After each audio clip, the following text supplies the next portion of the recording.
Today is Friday, July 17th, 2020. Coming up on Roland Martin Unfiltered, we have lost one of our greatest civil rights lions. The Reverend Dr. C.T. Vivian passed away today at the age of 95. We have a special digital home going for him. We will talk with Bernice King, the daughter of Reverend Dr. Martin Luther King Jr., who, of course, C.T. Vivian served as one of his lieutenants. We'll also talk with Diane Nash, with Bernard Lafayette, Reverend James Lawson, founder of the Nashville Movement, John Hope Bryant, a number of people we have lined up to celebrate him, including Ambassador Andrew Young. You do not want to miss that. Plus, you don't want to miss the one-on-one interview I did with him. Trust me, it's an amazing interview. Ahmaud Arbery's killers have decided to plead not guilty. We will, of course, talk about that. Plus, Georgia Governor Brian Kemp is suing Atlanta Mayor Keisha Bottoms, not just the city, personally. Secretary Pompeo gives his thoughts on the New York Times 1619 project. We'll show you how stupid and idiotic he is. And the Defense Secretary has decided to officially ban Confederate flags from military bases. Take that, Donald Trump. We're also joined on the show by Ambassador Susan Rice. Of course, she, is on the short list to be VP for Joe Biden. She will also talk about racism as a national security threat, as well as on the show, Fulton County DA Paul Howard will update us on the Rayshard Brooks case. He also is facing a tough runoff for his seat. Folks, we have a jam-packed show. It is time to bring the funk on Roland Martin Unfiltered. Let's go. He's got it. Whatever the biz, he's on it. Whatever it is, he's got the scoop, the fact, the find. And when it breaks, he's right on time and it's rolling. Best believe he's knowing. Putting it down from sports to news to politics. With entertainment just for kicks, he's rolling.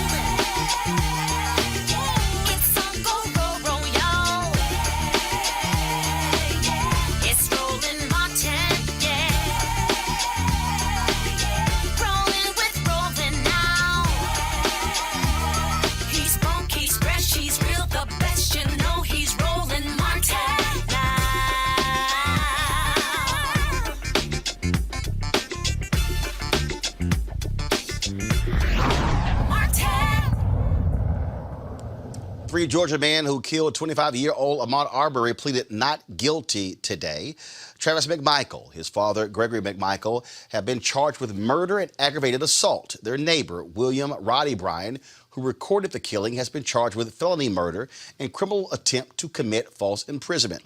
A judge will decide if the case moves to trial or it gets dismissed. Now, speaking of what's happening in the court cases, Atlanta Mayor Keisha Lance Bottoms is being sued by Georgia Governor Brian Kemp over the city's mask mandate.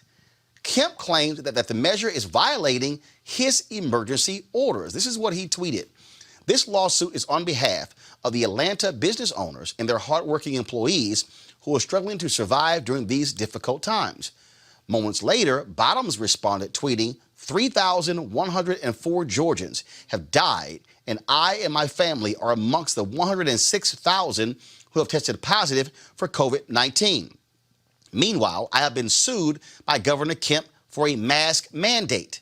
A better use of taxpayer money would be to expand testing and contact tracing. Hashtag ATL Strong. Wow. Let's bring in our panel. Certainly join us this week. Rob Richardson, host of Disruption Now podcast. Derek Holley, president, Reaching America, and political analyst. Rob, what the hell? Seriously? We are in 137,000 Americans have died. We are seeing record cases. Georgia, South Carolina, Alabama, Mississippi, Texas, Arizona. We are trying to stop a pandemic. I totally understand. I am a small business owner. I totally get that. But how much use is it to have a business stay open when you're dead and your employees are dead or seriously ill? Yeah, I mean, I'm really sorry I laughed, but you have to laugh to keep from crying or just going off. But, you know, this Governor Kemp, is in the race to be one of the most stupidest governors we have, and that's saying something because we got a lot of stupid governors that are following. I mean, it's really a lot of. I mean, it's like a lot of competition between Ron DeSantis, Tate Reeves, and Greg Abbott in Texas. It is. I don't know who's going to take it, but right now I say Kemp is leading. He's really stupid. And here's the thing: like, let's even talk about this from an economic point of view. If you don't solve the virus, you don't solve the economics. Most people are not coming out if they don't feel safe. So all this effort to say that you're acting on behalf of business is not even true. But more importantly, lives are more important than property. So if we actually had a competent government right now, we don't. That would be happening now, and businesses would get the support that they need. But instead, we have some fake war on science. This is reality. We are in a pandemic, and the United States of America has failed leadership, no leadership, and we're deciding to engage in stupidity. This is stupid as hell. It's dumb. Derek, I'm not trying to pick on your fellow Republican governors. I am. But Derek, seriously. But Derek, seriously, here's the deal. Okay? If Gavin Newsom was doing stupid stuff, I'm gonna rip him. He has. If Cuomo was doing stupid stuff, I'm gonna rip him. He has. But what we're dealing with here, the evidence is clear. It's abundant. And I thought Republicans cared about local control. I thought they hated big government. Then why is she telling everybody she got to wear a mask? Why is it a law to wear a mask? We should be responsible enough to wear a mask if you want to. No. Let me finish. You finished. No. Let me finish. Here in Maryland, it's not a law that you have to wear a mask. However, they do ask you before you come into a store to please put on a mask. And it's left up to your discretion whether to do so or not. You shouldn't have to find an individual, threaten to put him in jail in order to wear a mask. Yes, you can. Now, this lawsuit and everything. No, but yes, you can. Yes, you can. I don't get with that. No, yes, you can. Don't tell me I have to wear a mask. Yes, you can. You do. If you're going to hang around, wait a minute. Hold up. Wait a minute. If I tell your ass to wear some shoes and a shirt for service, guess what? That's different. Guess what? Wait. Tell me to wear no mask, hold up. Wait a minute. Wait a minute. Hold up, Derek. 1 second. Hold up. Derek. If I gotta require Derek, 1 second. If I gotta require you to wear shoes, I can't require you to wear a mask. You're gonna tell me yesterday I rode my bike 42 miles. You telling me I gotta wear a mask when I go cycling? If I run 6 miles, That's not what they said. That's not what you're saying. You're making a faux argument. Hell no. You're making a faux argument. No, nobody's saying if you're outside riding a bike that you have to wear a mask. If you're going to be around people, hold on. If you're going to be around people indoors, one second, Rob. That's what she's saying. No, Rob. No, one second. No, if you're going to be indoors, we're not saying Derek, hold on. Rob, then Derek, go. Okay. Listen, if you're outside, the virus dissipates in a large outside area. And you're not by people, you don't have to wear a mask. No one's saying that. What you're saying, if you're going into facilities, you're going into an event where you're going to be around a lot of people, you spread the virus. That's all. We want to stop spreading the virus. Like, why is this a fight with science? I don't understand this. Like, what is this? Now, Derek, let me ask you a question. Derek, let me ask you a question. Derek, the head of the Centers for Disease Control and Prevention, which is located in Georgia, say, one second. Well, clearly, Brian Kemp isn't quite sure. If the head of the CDC says, if we can get all Americans to wear a mask for the next 2 months, we can completely get this under control. That's what the head of the CDC said. No, that's what he said. I'm quoting him. She's saying that she wants anybody who leaves the house to put on a mask. That means if you leave your house, because I think it's ridiculous for individuals to be sitting in their car with the windows up by themselves with a mask on. So you're telling anybody who leaves their house, regardless of what you're going to do, you need to put a mask. Hell no. You ain't going to put no law and tell me I got to do that. So you're perfectly fine with Brian Kemp's lawsuit. I didn't say that. No. I'm asking you a question. I don't get the lawsuit. I said that early on. But what I am saying is, don't tell me I got to wear a mask. Yeah, I think it's funny that Trumpers find this as their new movement, wearing a mask. Like, this is their sudden civil rights movement. Like, I won't wear a mask. This ain't got shit to do with Trump. Actually, it does. No, it don't. Actually, it does. This is Derek Howard. No. Actually, it does. The fact of the matter is, what you have here is the people. All of these Republican governors who are in. Excuse me. All of these Republican governors who are in opposition to mask mandates. I'm just going to give you an example, Rob and Derek. I remember that white woman in Texas when Judge Eric Moyer, a brother, told her, ma'am, look, the orders were you need to shut your businesses down to save people. That was the order. She's like, I'm not apologizing. All of these people, these right-wing folks start giving her money, $500,000 raised. Governor Greg Abbott says that was not the intention of my executive order. You can't put somebody in jail. We shouldn't be telling people to wear a mask. What happens? He reopens the state Memorial Day. Cases go up. Guess who all of a sudden says, you know what? We're going to have to require people to wear masks. We might have to shut the entire state down because of coronavirus. The same Governor Greg Abbott. That, Derek, is why they require you to wear a damn mask. No, Derek, they require you to wear a mask because guys like you are so hard-headed. Did he make it a law? He said, first of all, listen, you didn't hear what I said. Governor Greg Abbott said, you did not listen to what I said. Abbott said, Derek, let me finish. Abbott said, we are going to have to require people to wear masks. He first... law. This is ridiculous. No. It's folk who listen to you who out there catching coronavirus and spreading. No. If you listen to me, you're going to protect yourself. If you listen to me, you're going to protect your family. That's the problem. Rob, well, guess what? And Rob, that attitude right there, Rob, is precisely why cases are spiking. That's why cases are spiking. Rob, that's why cases are spiking. Rob, go ahead. Rob, go ahead. Listen, you look...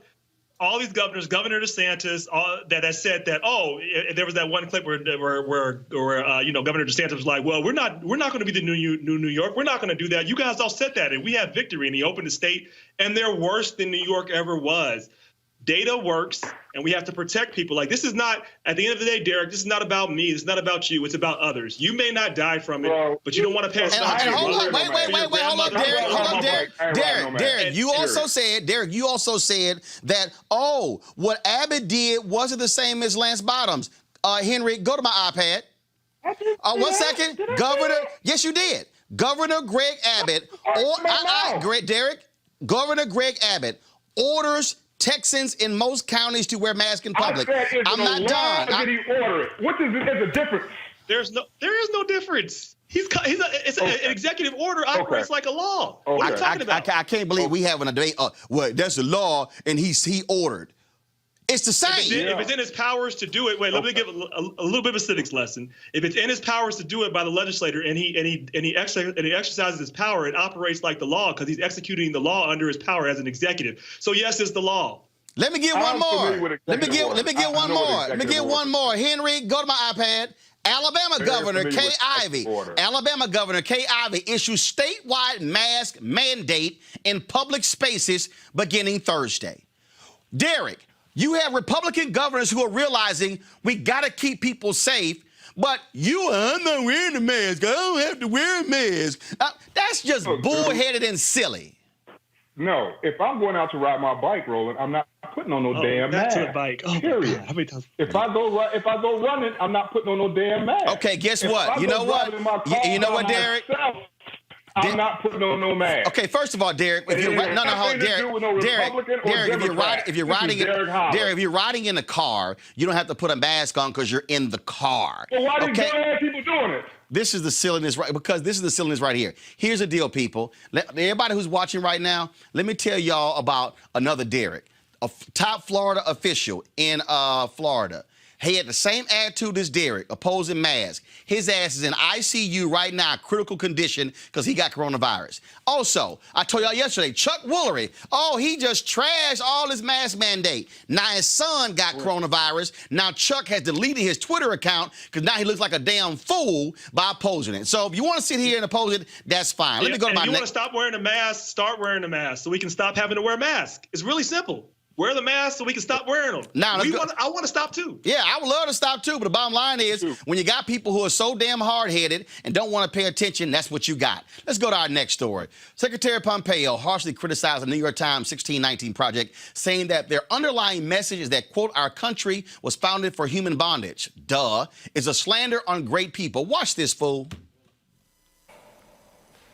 The New York Times 1619 Project, so named for the year that the first slaves were transported to America, wants you to believe that our country was founded for human bondage. They want you to believe that America's institutions continue to reflect the country's acceptance of slavery at our founding. They want you to believe that Marxist ideology, that America is only the oppressors and the oppressed. The Chinese Communist Party must be gleeful when they see the New York Times spout this ideology. Some people have taken these false doctrines to heart. The rioters pulling down statues thus see nothing wrong with desecrating monuments to those who fought for our unalienable rights, from our founding to the present day. This is a dark vision of America's birth. I reject it. It's a disturbed reading of our history. It is a slander on our great people. Dumbass. The New York Times 1619 Project is an ongoing initiative that re-examines the legacy of slavery in the United States since the first Africans were brought to Virginia. Derek, what history book does that fool read? I don't know, bro. No, that's your party. So I'm just saying, I'm like... No, you can't associate me with everybody in that damn party. No, I'm just saying, I'm saying that's your party. But here's the thing, bro. Okay, but here's the thing. I don't know why he made comments. I am as black as you are, and I know my history, and I know where we came from. So I don't understand why Secretary Pompeo made the march. It's very questionable, and I don't know why. Our country was founded on slavery, and it's a dark past that needs to be addressed. And until we get to the root of it, we're going to continue to have these problems that we're having out here in the streets right now. I agree. Well, I agree, and I know why he said it, because he's playing to a base and people that like to believe that these things didn't exist, and they want to paint people that are protesting, that are challenging America as anti-American. This is, as we're honoring the great C.T. Vivian, they said the same thing about him. They said the same thing about Martin Luther King. They said that they were communists. Our government challenged them and actually had the FBI watch over them because they were supposed to be Marxists. This is an old playbook that goes back to the beginning of America. And I just want to say this. When he talks about the dark chapter of America, America does have a dark chapter, as Derek said, and we agree on this. We do. And, Frederick Douglass said it when he talked about the 4th of July. Like, we talk about professing freedom, but we have people in chains. During World War II, when Black Americans were overseas fighting, the Germans who they locked up would go ahead of them when they were actually locked up, and we'd have to sit in the back of the bus while we talk and profess about freedoms. And now when George Floyd was killed, sparking a ongoing collective grievance, the world was protesting to make sure that America is living up to the realities and the ideals that it says it has. So this man is trying to paint a picture that is not true because they want to get people riled up to make people feel like America is under attack. America's not under attack. We're under a revelation, and we need to be clear about who we are and tell the truth. Derek, go ahead. I agree with everything you said. But I do not agree with the protest that it's been overshadowed by some individuals, some of these white kids who ain't got a damn thing to do with Black Lives Matter, who care less about our Black lives, who are just tearing up stuff for no reason at all. No, Derek, that's not overshadowing it. That's not overshadowing it. That's what happens when you also. That's not overshadowing it. That's what happens when you also have mainstream media who gives that far more attention. But here's the deal: if you actually look at the totality, if you set a fire to the Wendy's, how's that more attention? You set a fire to the Wendy's, the white girl where the brother was shot down there. That was a white girl, bro. I know that. I'm going to say this. When you judge a movement, Derek, I'm aware of that. We followed the story. Rob, go ahead. When you judge a movement by its most extreme elements, that's the talk of the oppressor. That's the talk of people that don't want to see the movement. When you just hold on. Derek, Rob is talking. Hold on. When you win, because that's what. Let Rob finish. Then I'm gonna come back to you, Rob. Then Derek. So Fox News and others likes to just focus on the most extreme elements. Nobody here is advocating for violence. So we're talking about what's going on. It's not being overshadowed. That's what others like to do in order to distract from it. Now you can talk. Now, Derek, go ahead. What y'all don't want to do is admit the problem. Them white people's a problem doing that stuff to the movement. That's all I'm saying. I use that as one example, and you want to put that out as he's using that for the whole movement. I know. I actually. That's one example. Right, and you're making our point. It's one example when there are numerous other folks who have been doing stuff right. You only brought up one. Now, allow me to let's go to our next story. Defense Secretary Mark Esper has officially announced that all displays of Confederate battle flags are banned on U.S. military bases. In his memo, he stated that displays of the American flag, state and territory flags, and the POW MIA flag and unit flags are okay. This is what he said in a tweet. With this change in policy, we will further improve the morale, cohesion, and readiness of the force in defense of our great nation. Derek, the other day, Donald Trump said he had no problem with folks flying the Confederate flag. In fact, he also said that if they change the name of military bases named after Confederate generals, he would veto it. So clearly you have the defense. Did you say that? I didn't hear that part. Now you know you're going to get the tape, so. Go get the tape. Pull up the tape. I mean, I can't do it, man. So, Derek, why is the standard bearer of your party all of a sudden been the champion of Confederate flags? I don't know. I can't answer and speak for that, man. Okay? We talked about Confederate flags a couple of weeks ago when I was on this show, and I gave you my position. And so, they need to go. I don't know why President Trump has comments. And you said he made the comments to keep them. So, I got to go with what you said because I didn't hear those comments. Rob? Well, he's a racist, and so he wants to get people that he thinks are going to be more likely to vote if he can get their rage up. So he wants to focus on that. He wants to pretend as if the Confederacy is part of their heritage. It is not. Confederacy was around for 5 years.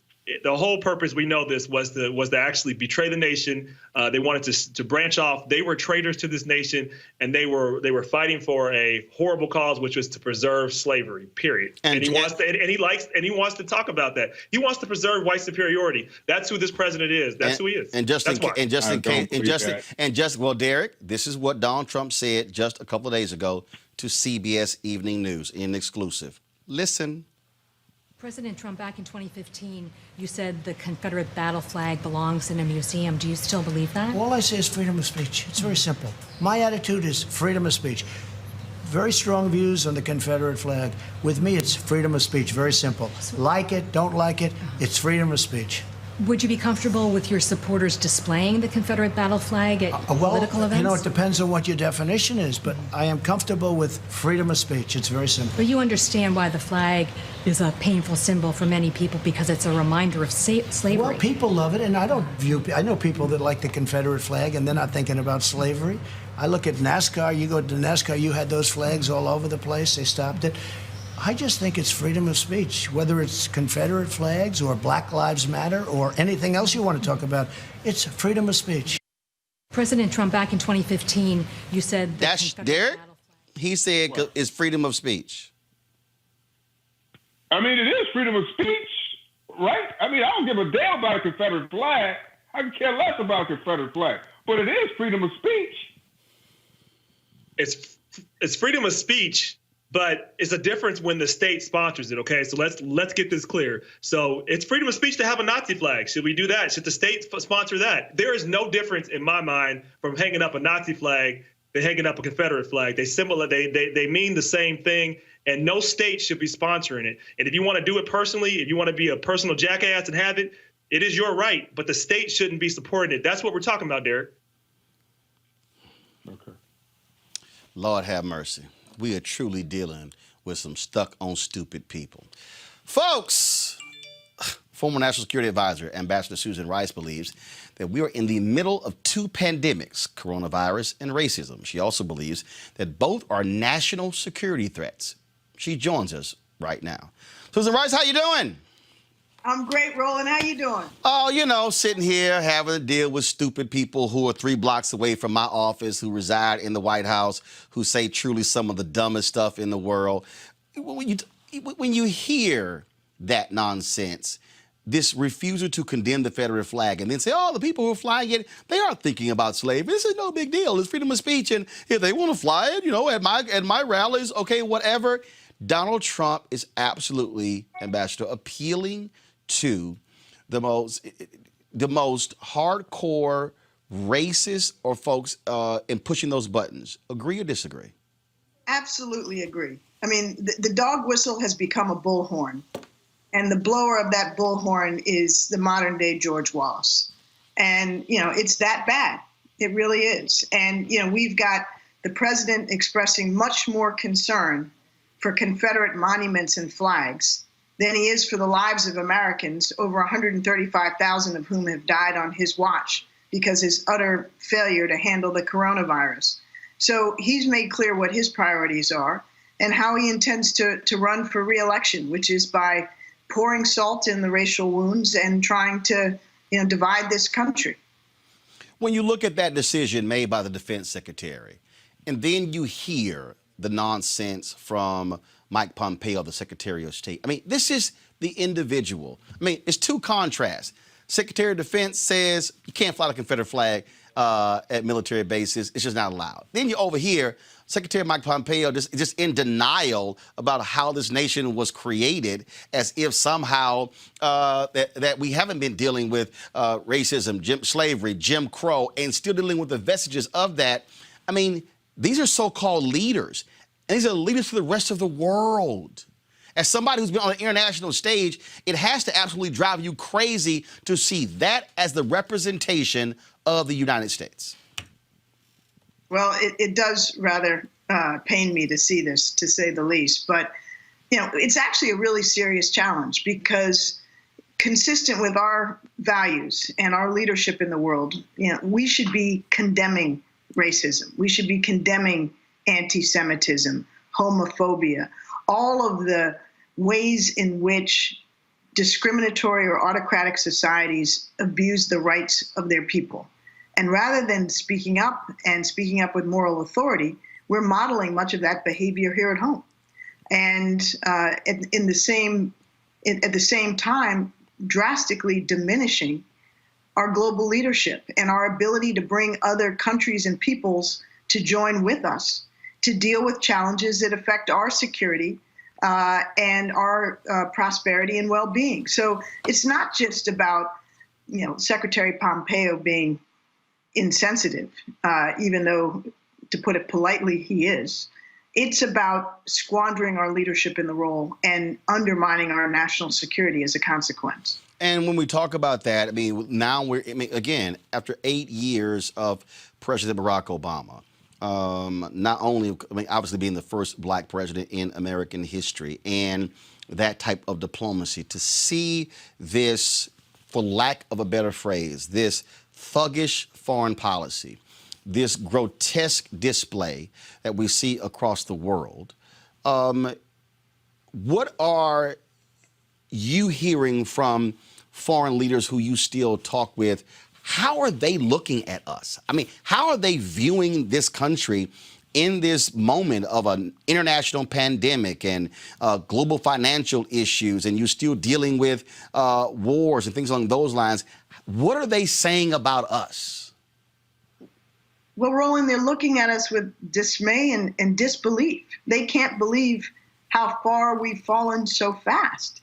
And the coronavirus, which, in normal times, the expectation would be that America would be doing among the best in the world in confronting a pandemic and being of assistance to other countries that have less, that are wrestling with far less developed healthcare systems and structures. Being a leader in stamping out the pandemic around the world, as we tried to do, for example, in 2014, a different scenario, but with the Ebola epidemic. That is our traditional role, rallying the world to deal with a problem effectively and not letting it get out of control here at home. In this instance, under President Trump, we've done absolutely the opposite. We've withdrawn from the global stage. We've taken our marbles and gone home from the World Health Organization, precisely the instrument that is needed to help coordinate assistance to the world's most needy countries. And we have utterly failed and set the worst possible example for how to deal with this virus here at home. The highest infection rates, the largest numbers of deaths, and it's due to incompetence, dishonesty, a failure to follow the science, and increasingly willful neglect. When the president is telling students and our children and their teachers and the staff of schools that he doesn't care about their health, he cares about his reelection, and he views all of this through a political prism, that's when you know that we're in deep, deep trouble. And we truly are. And the world can see that. And they are just hoping that we have the sense to bring sanity back to the White House in 2021. Your book is called Tough Love. Here we go, show it. Tough Love, My Story of the Things Worth Fighting For. If you were sitting in front of a group of red hat wearing MAGA people, what tough love would you give them to say why they should not vote for this man again to be given 4 more years? Well, look, we need leadership that recognizes fundamentally that at the end of the day, we're all Americans. And we sink or swim in this country between our shores together. Right now, we're sinking, but we don't have to allow that to be the case. Americans of every political persuasion are dying. Americans of every political persuasion are losing their jobs. And what we need is leadership that puts the national interest and the interest of Americans first, regardless of where they live, regardless of how they vote, regardless of what they look like or who they worship or who they love. And we're not getting that right now.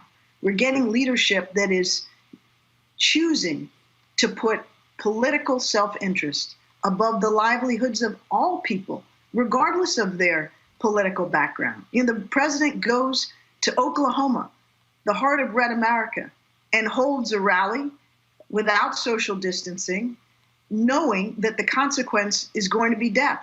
Now the governor of Oklahoma has COVID, and the rate of infection has spiked in the weeks since the president was there.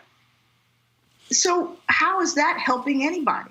And everybody with any sense understands that as long as the infections are raging, we can't sustainably reopen our economy.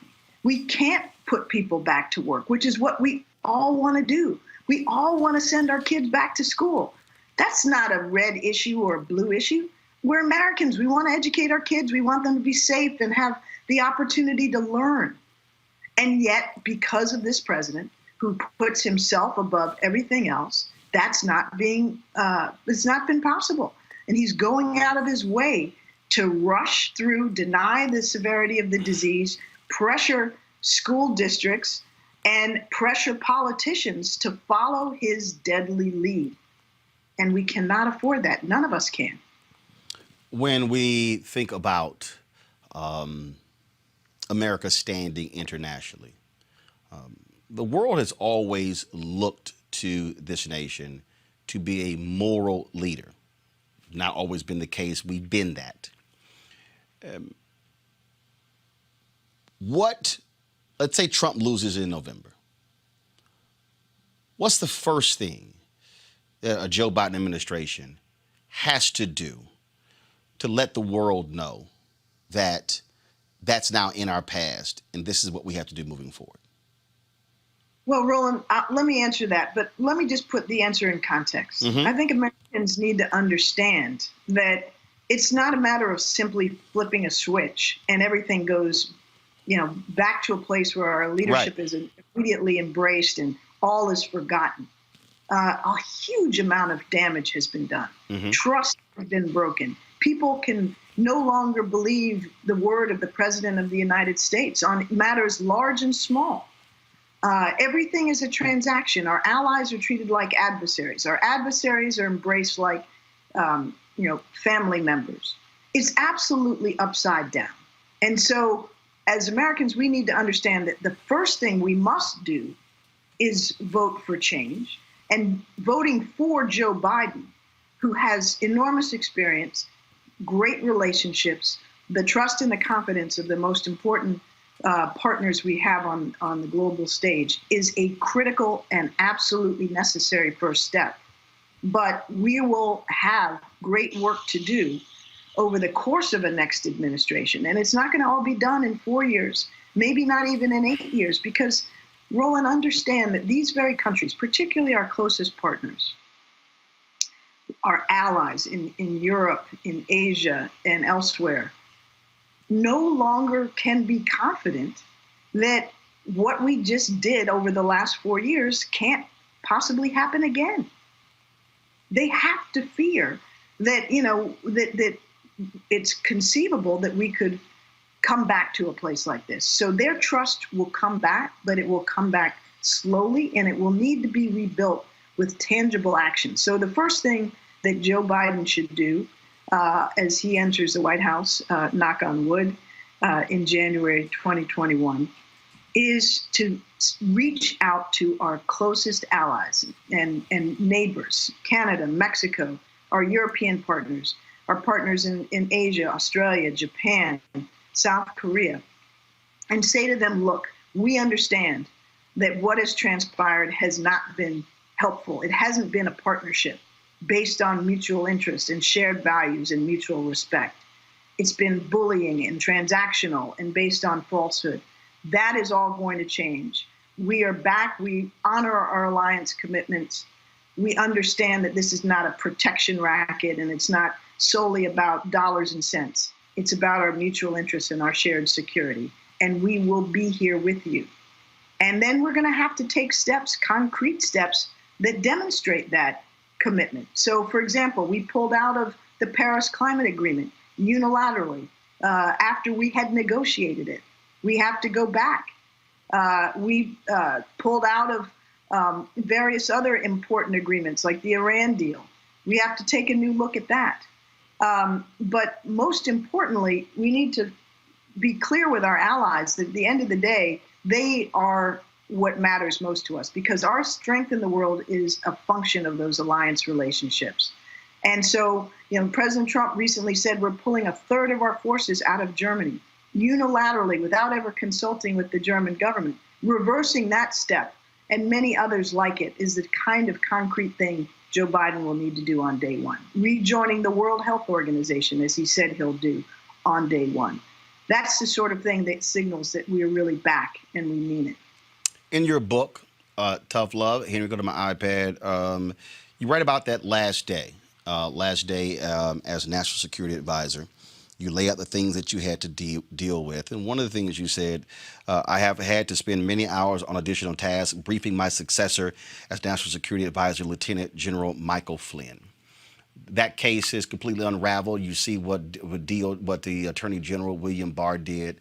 And as somebody who served in that position, as somebody who was ambassador to the United Nations, to watch that and then watch how the DOJ operated and watch how Donald Trump celebrated that and then say, oh, sure, I would hire this person again. I mean, you write about these are positions of public trust. The public has to trust people like you, that you will do things in the best interest of the nation and not personally. Of course. And, I don't want to get into the specifics of Michael Flynn and his circumstances, but the bottom line is that we need the best and the most committed people of integrity and experience in these critical roles. And that is something that I can promise you Joe Biden will bring. He will bring those that care deeply about this country, who are not in it for personal, financial, or other form of gain, that are there to do the job that the American people trust and expect them to do. And we've time and again seen too often in the Trump administration people signing up for who aren't qualified, who don't deserve the public trust, and who fail to deliver, and whose only motivation is to be acolytes to Donald Trump as he destroys the fabric of our democracy and the integrity of our government. And so that urgently needs to change.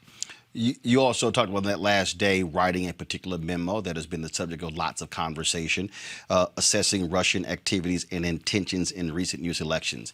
We have less than 120 days. Are you still concerned that Russia will try to impact this election?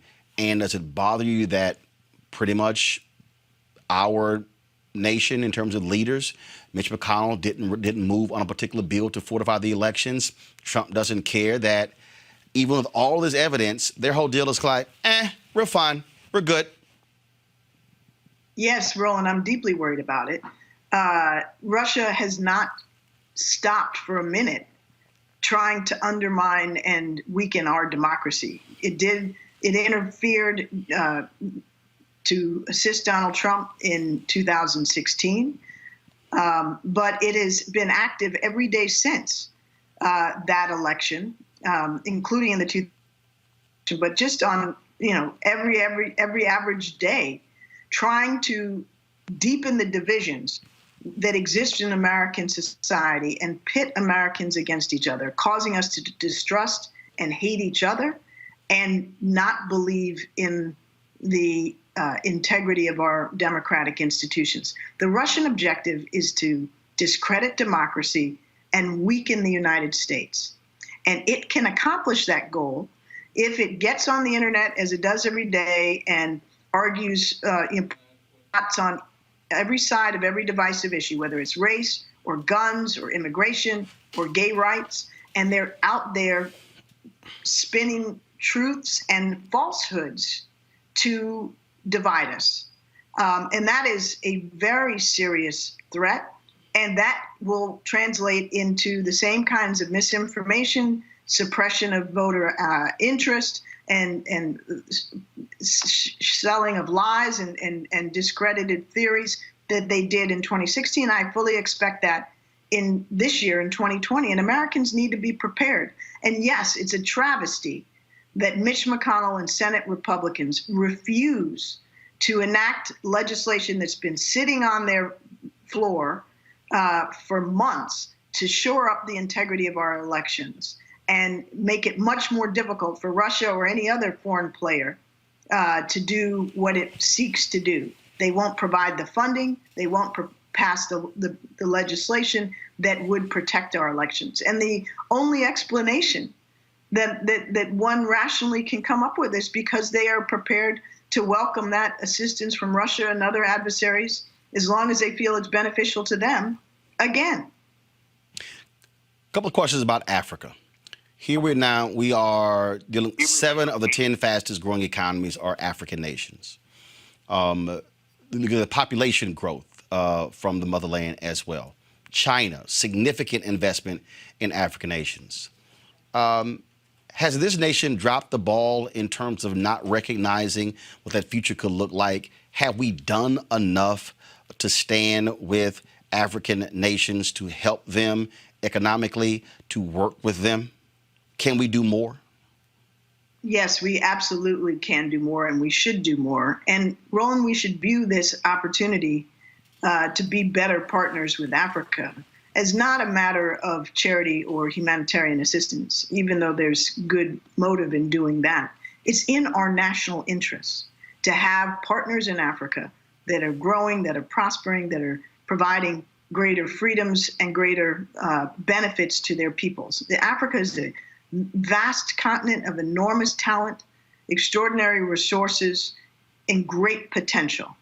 And if we are absent or disinterested or under-resourced in our efforts to engage in Africa, we are missing an opportunity. We're missing economic opportunities, we're missing market opportunities, but most importantly, we're missing an opportunity to grow with the talent and the potential of an extraordinary collection of peoples on that continent. And, there's much we should be doing. We should be promoting peace and conflict resolution. We should be shoring up democracy and respect for human rights. We should be opening our markets further to African goods and spurring investment from the United States in Africa, providing more in the way of political risk insurance. We do some of these things, more or less, depending on the administration. We should be, investing in bringing electrification to parts of Africa, training and supporting the development of youth and talent and education, agricultural resources, health, and trying to improve healthcare infrastructure in Africa. All of these things. And yet, in recent years in particular, I think much of our engagement with Africa has been viewed primarily through the prism of competition with China, which is necessary but far from sufficient. And as a result, we have really scaled back our vision and our ambition for what the U.S.-Africa relationship can be. You are on Vice President Biden's shortlist to be his VP nominee. Most of the folks, obviously, who are being considered are not necessarily talking about it. Our audience, mostly African Americans, got a lot of white fans as well, so we certainly appreciate that. What would you say to Black America if Susan Rice becomes the nominee? What would you say why that matters and what you bring that's important?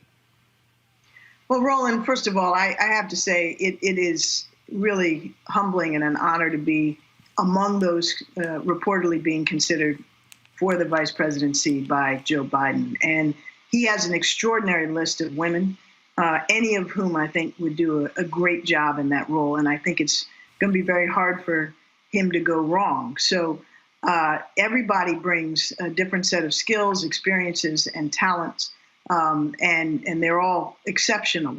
My experience and what I would bring to a partnership with Joe Biden on behalf of the country is my years of experience at senior levels in the executive branch.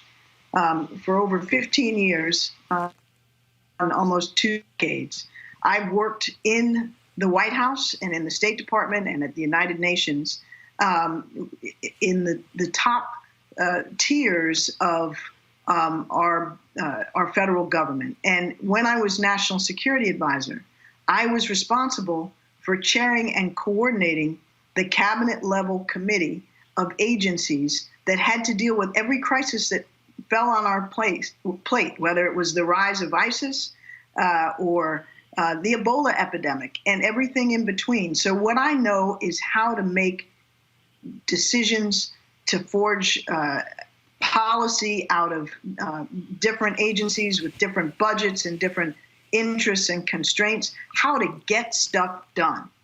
And in a moment when the next president will inherit, assuming it's Joe Biden, a pandemic, an economic recession, a racial justice movement that needs to be fulfilled, and as we've discussed, our plummeting leadership role in the world, the need to have the government firing on all cylinders and being able to address those multiple simultaneous challenges is greater than ever.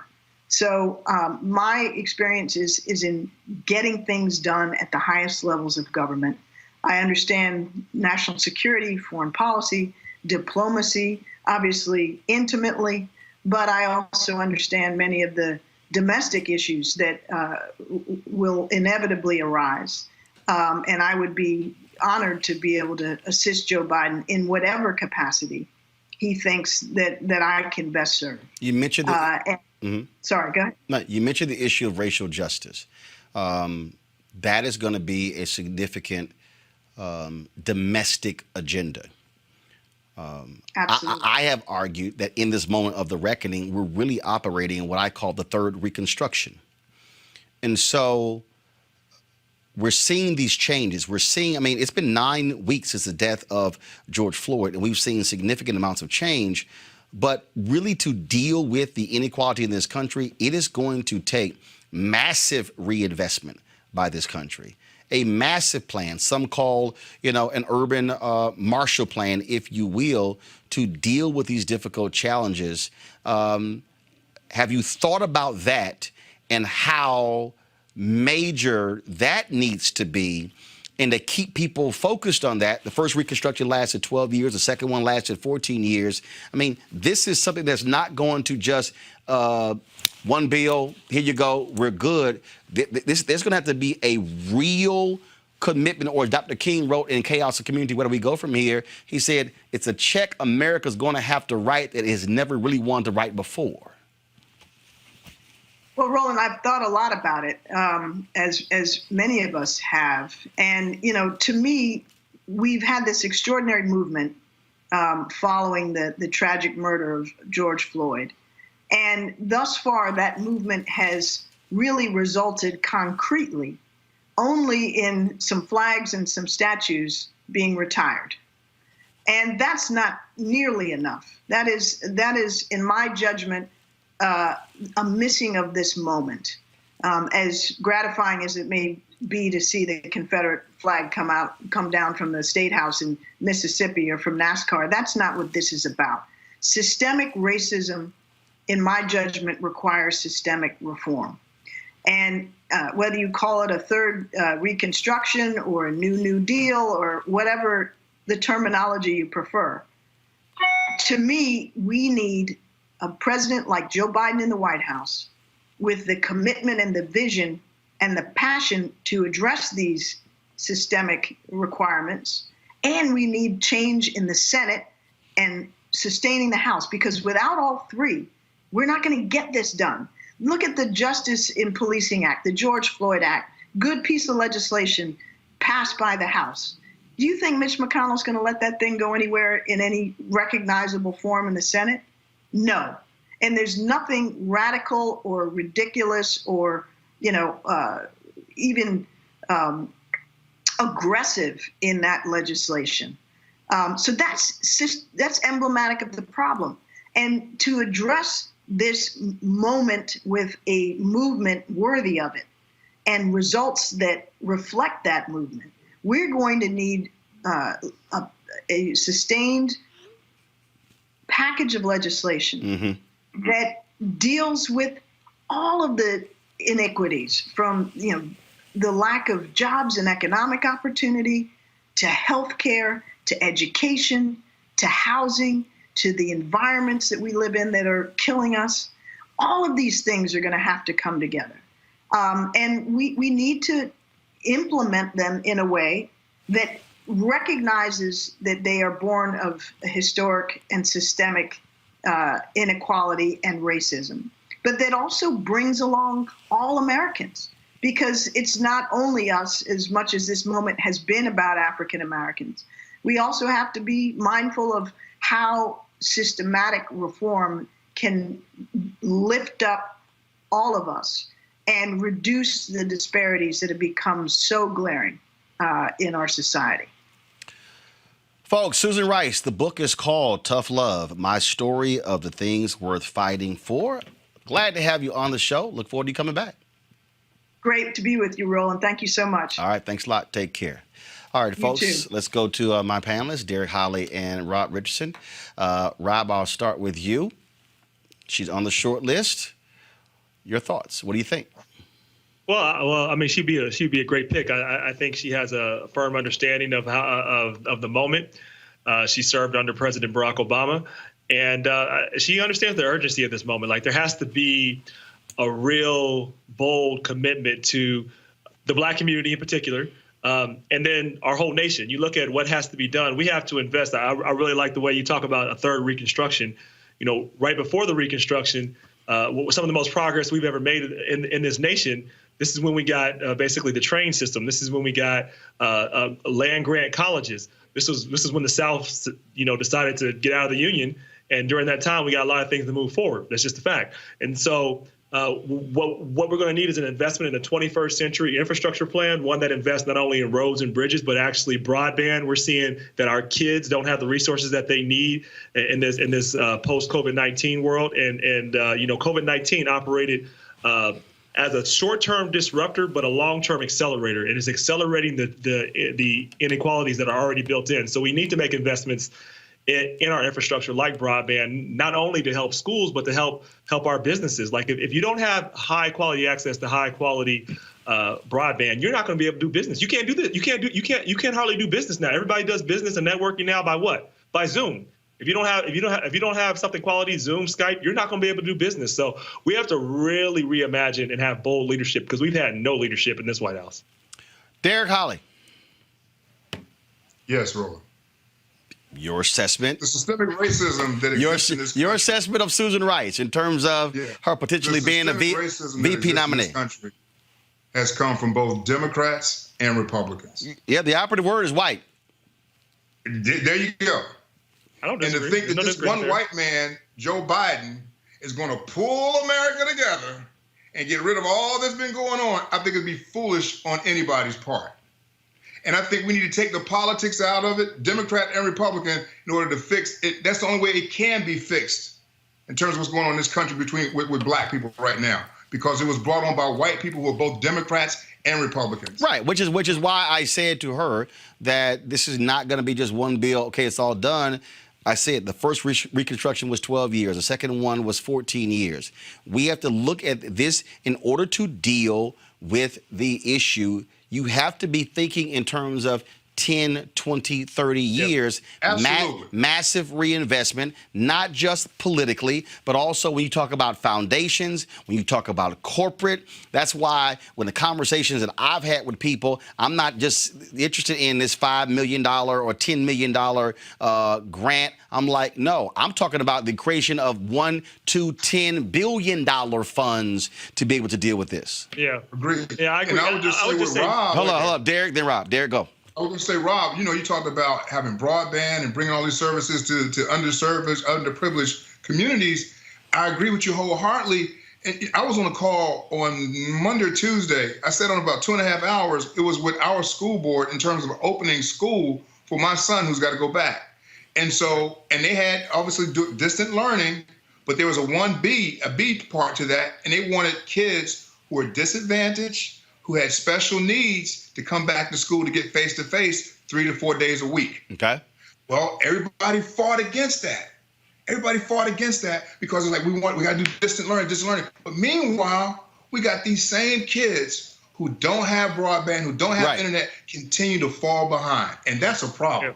Rob, go ahead. It definitely is a problem. And all these people that are just so, I'm not saying this to Derek, but I hear a lot of conservatives out there saying they want kids back, but they're not supporting funding. They don't support funding for schools. Like, take several seats if you're not actually supporting funding because you're not really trying to solve the problem. Second part I will say is that I agree with you that the problem is bipartisan when it comes to racism, that it's structural. What I will say at this moment is, though, there has to be a total rejection of Trumpism. He is a symptom, but he is now taking something, and he's been the leader of trying to divide along race, of trying to embrace white supremacy, trying to make it okay to embrace, Nazism and things like that. He's done these things. So, like, that has to be rejected outright, wholly, not necessarily to elect Democrats, but to show a message that this is not who America is to move forward. Otherwise, they're going to continue to use these methods. So that has to be done for that reason. So in order to have advancement, we need to reject the current environment that is Trumpism. It's not even Republican. I'm going to call it Trumpism, racism.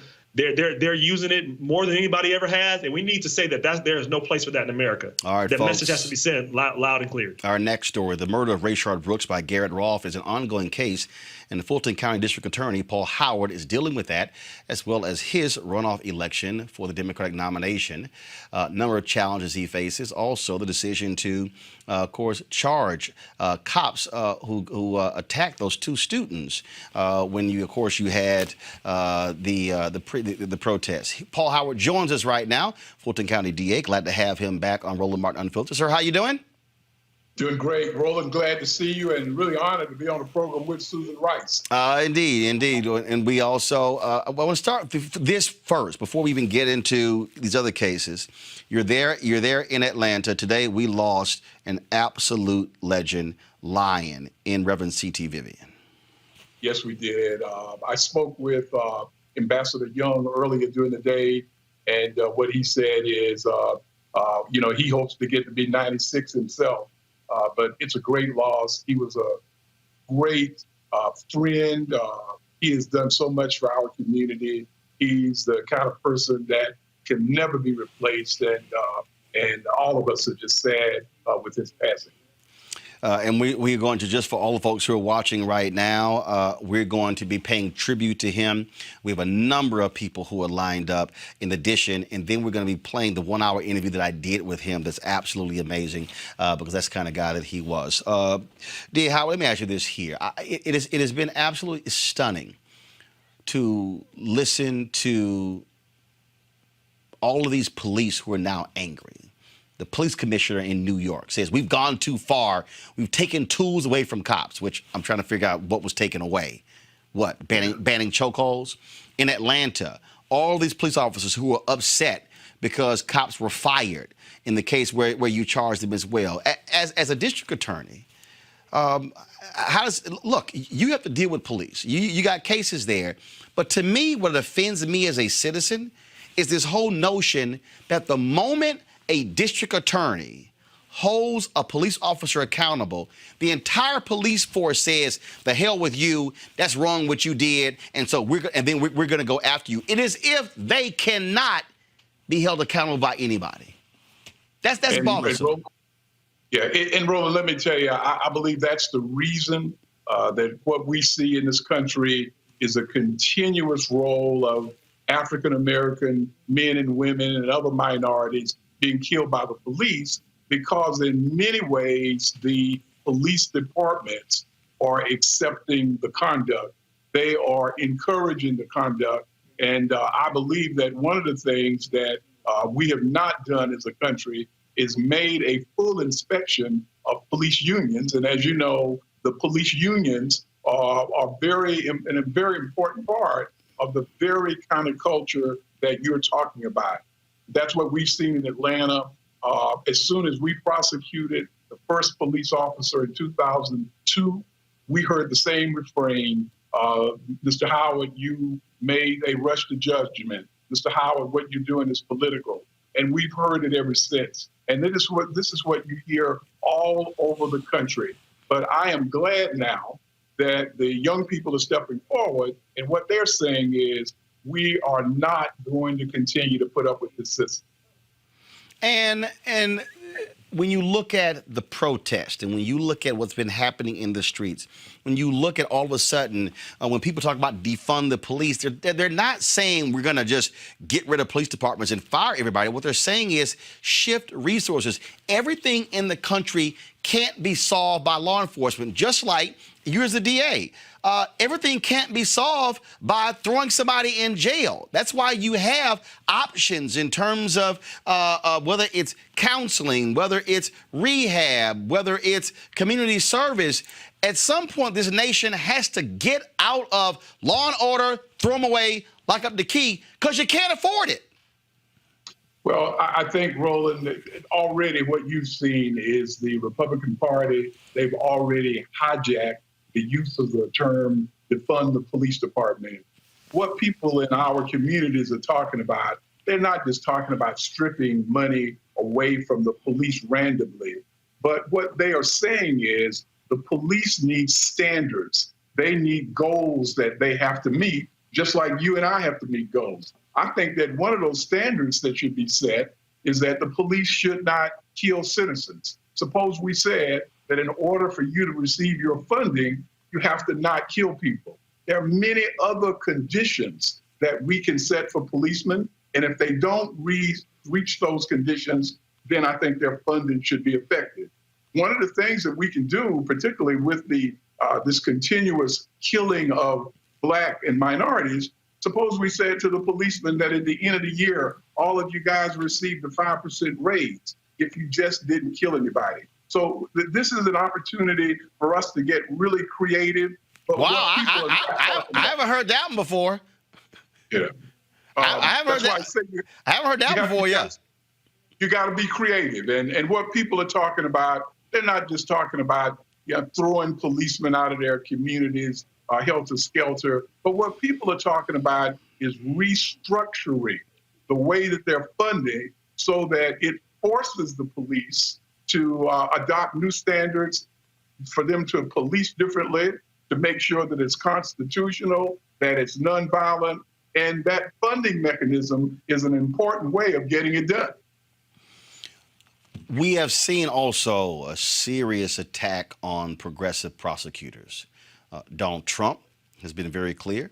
Bill Barr has been clear. Pete Sessions before him. There are people, and especially Black district attorneys. We're seeing an increase in those numbers. I remember when you talk about Black DAs, I remember when Craig Watkins became the first Black DA ever in the history of Texas. And now Dallas County has had 2 consecutive Black DAs. That's something that people are not paying attention to. Have you thought about that? Have you talked about that with your fellow Black DAs across the country?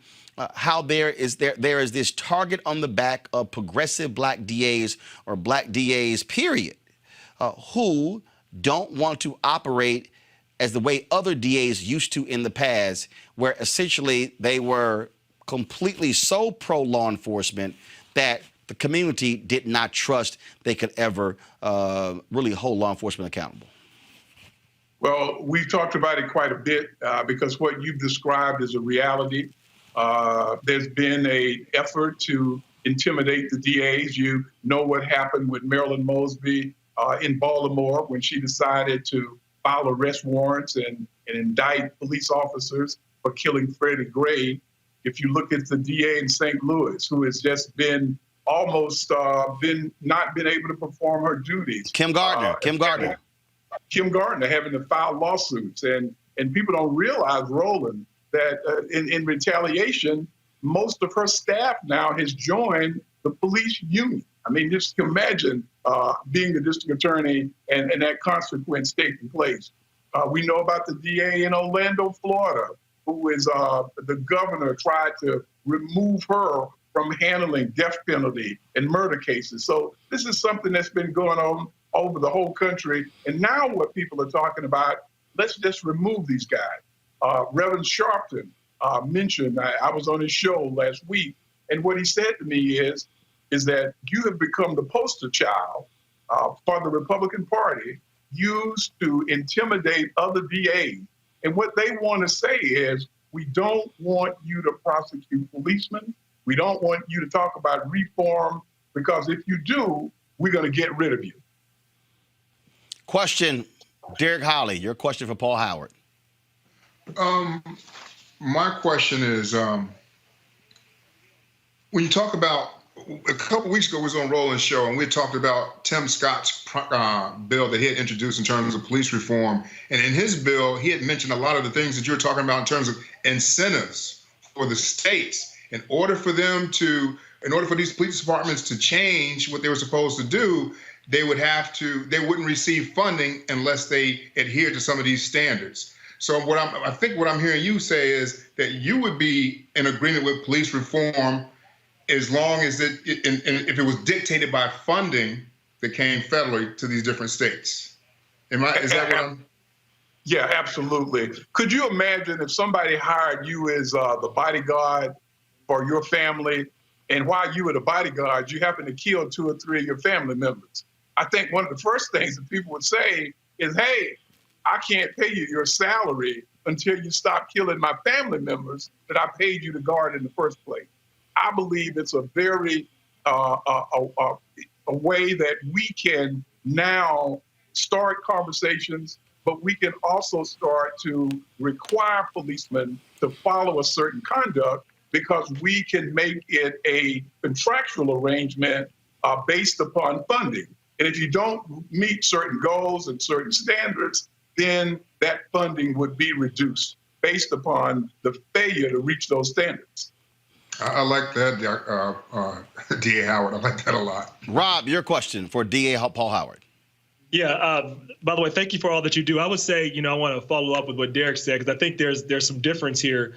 I believe you were saying it's much more effective to make sure that we hold police unions and police accountable to get rid of qualified immunity, so you can be held accountable for the actions that you do.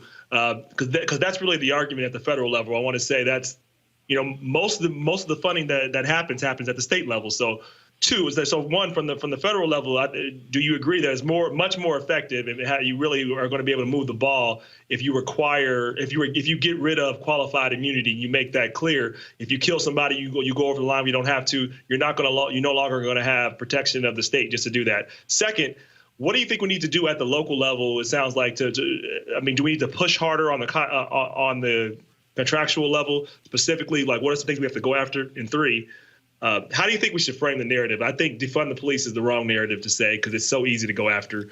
What should the narrative be in terms of how we're framing what we're trying to do? Yeah, I agree with you. I think that we need to look at the local funding. That's where the funding comes from most police departments. I believe there are about 18,000 of them here in the United States. Their funding doesn't derive principally from the federal government. And so if you're going to make substantial changes, it has to be done locally. I think a better term that we might use rather than defunding is restructuring. Similar to what was done in Camden, New Jersey, they restructured the police department. And I think that's the appropriate term to use in this situation. One of the things that I think that we need to start talking about is to present some permanent changes in our country. And so, Roland, I'm hoping that you'll invite me back so we can talk about, I put together 9 separate changes that we need to make in this country. I've worked with Kim Worthy, who is the DA in Wayne County, an outstanding prosecutor. And what we want to talk about are some things that if Joe Biden is the new president, when he takes office on January the 21st, he ought to start by making some changes with respect to policing in America, because we can't just keep telling people that I'm for you. We need some permanent statutory and policy change. Well, absolutely. We'll certainly look forward to having you back to talk about and have that conversation. Fulton County District Attorney Paul Howard, we appreciate it. Thanks a lot. Thank you for having me. And again, I appreciate being on the same program with Susan Rice. Absolutely. Well, thank you very much, sir. Folks, gotta go. Let me first of all thank Derek and Rob for being on our panel today. I certainly appreciate both of you. In fact, let's just do this here. Before I let both of you go, I want to give you an opportunity to, you know what? I'll hold that. Y'all stay right there. Let me go to commercial break. When we come back, we'll celebrate the life and legacy of Reverend Dr. C.T. Vivian. Folks, we've got an amazing lineup of people. Diane Nash, Ambassador Andrew Young, Harry Belafonte, so many others to share their thoughts and reflections about one of our civil rights lions, Reverend C.T. Vivian. That is next on Roland Martin Unfiltered. You want to support Roland Martin Unfiltered? Be sure to join our Bring the Funk fan club. Every dollar that you give to us supports our daily digital show. There's only one daily digital show out here that keeps it black and keep it real as Roland Martin Unfiltered. Support the Roland Martin Unfiltered daily digital show by going to RolandMartinUnfiltered.com. Our goal is to get 20,000 of our fans contributing $50 each for the whole year. You can make this possible. RolandMartinUnfiltered.com.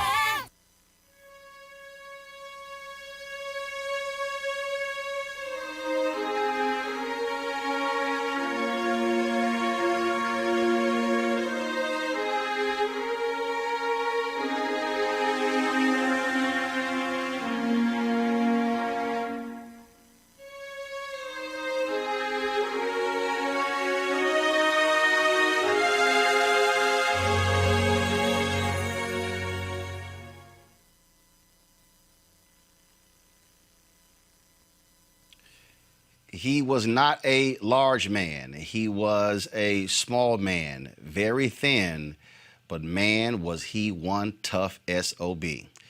Many of us deeply saddened today to hear of the passing of civil rights legend, Reverend Dr. C.T. Vivian.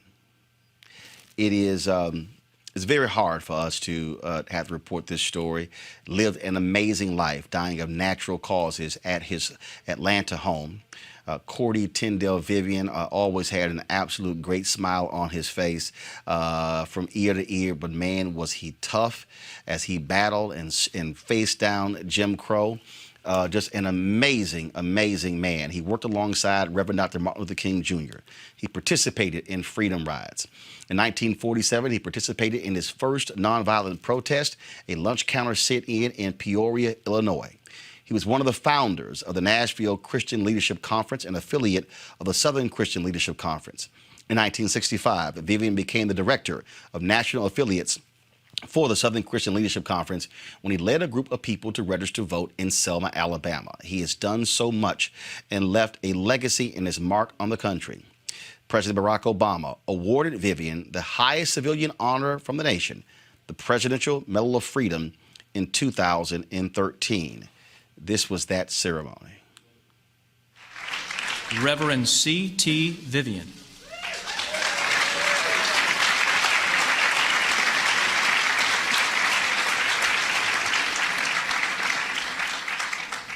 Equipped only with courage and an overwhelming commitment to social justice, the Reverend C.T. Vivian was a stalwart activist on the march toward racial equality. Whether at a lunch counter, on a freedom ride, or behind the bars of a prison cell, he was unafraid to take bold action in the face of fierce resistance. By pushing change through nonviolent demonstration and advocacy, C.T. Vivian established and led numerous organizations to support underserved individuals and communities. His legacy of combating injustice will shine as an example for generations to come.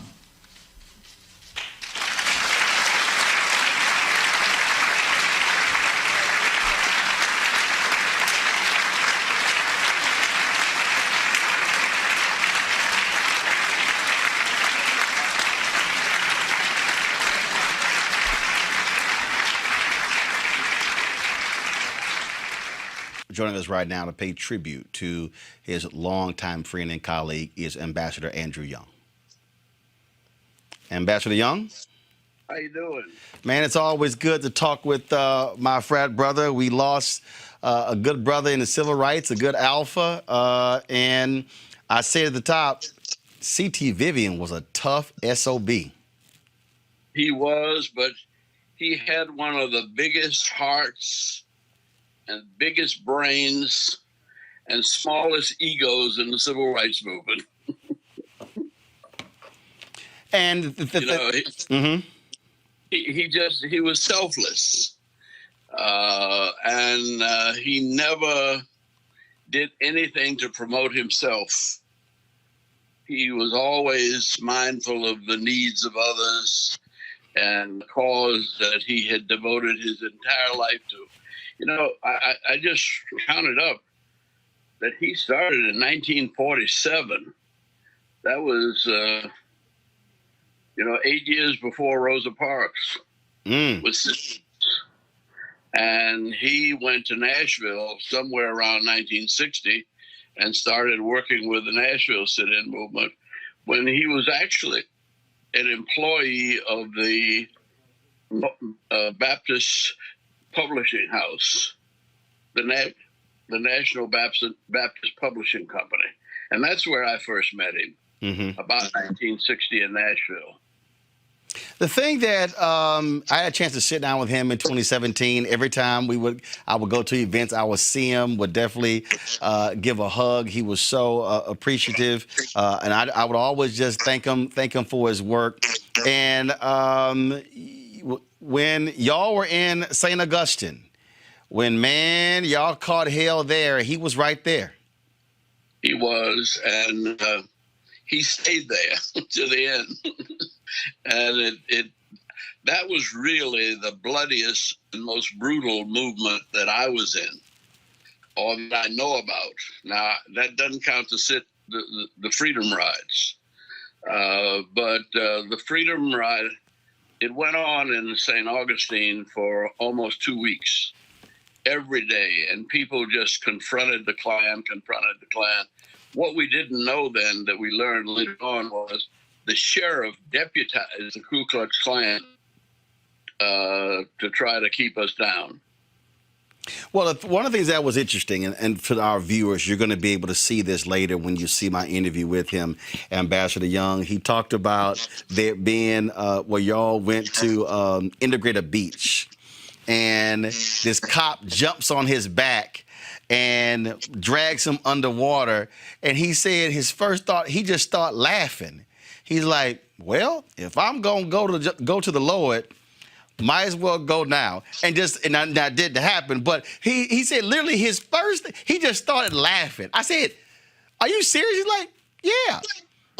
And then he said, look, he made it clear. The moment he started in this fight, he said, I am prepared to die for the freedom of black people. And he was.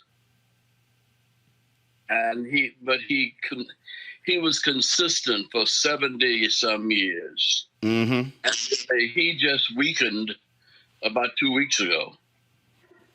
He has been active, mentoring young people in his C.T. Vivian Institute. And he, C.T. was the kind of fellow that stayed in shape too. He and Jimmy Carter are the only two people I know that are were the same weight at 95 as they were when they graduated from college. You're absolutely right, because he and I can't make that statement. No. You and I can't make that statement. No, we enjoy gumbo too much. He used to go to Morris Brown on his way home from work, from the office, and run up and down the steps to stay in shape in the stadium. And he never lost his mental acuity, and he read constantly, and was just and was a loving, faithful husband, and has some great children. Well, he absolutely just an unbelievable man. And you're right.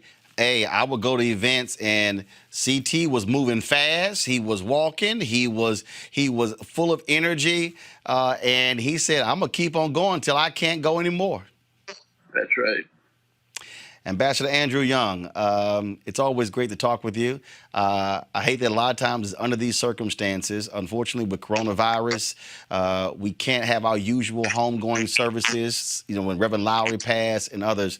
But at least with modern day media, with digital, we get a chance to celebrate folks like Reverend C.T. Vivian and share the memories, and a whole new generation can truly learn about great figures like himself, you, and others.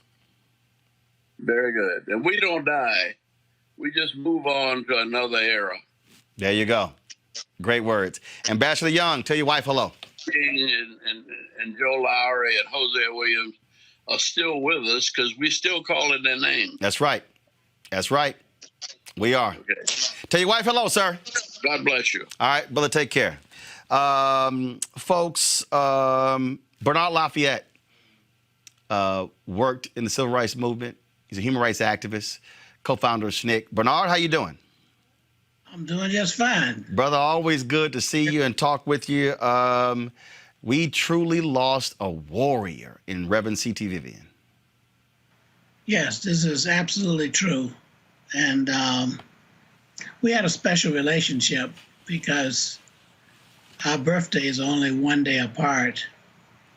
And I've already bought his birthday card for July 30th.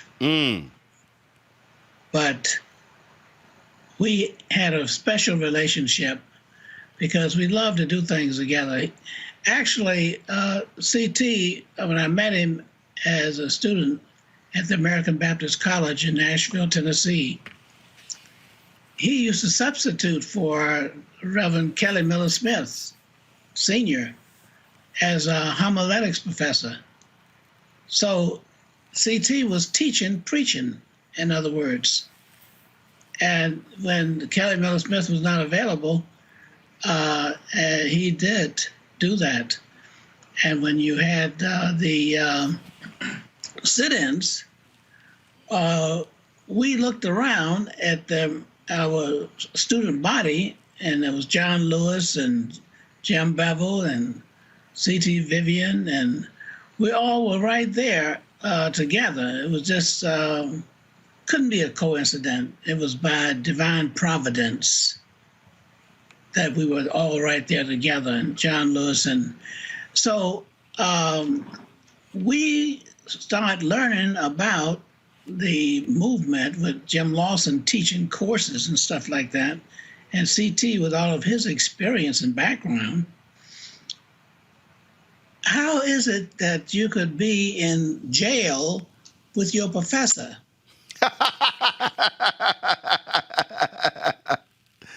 Yeah, we were. Mm-hmm. On the Freedom Rides, we were in jail. We were cellmates, in fact, on the Freedom Rides.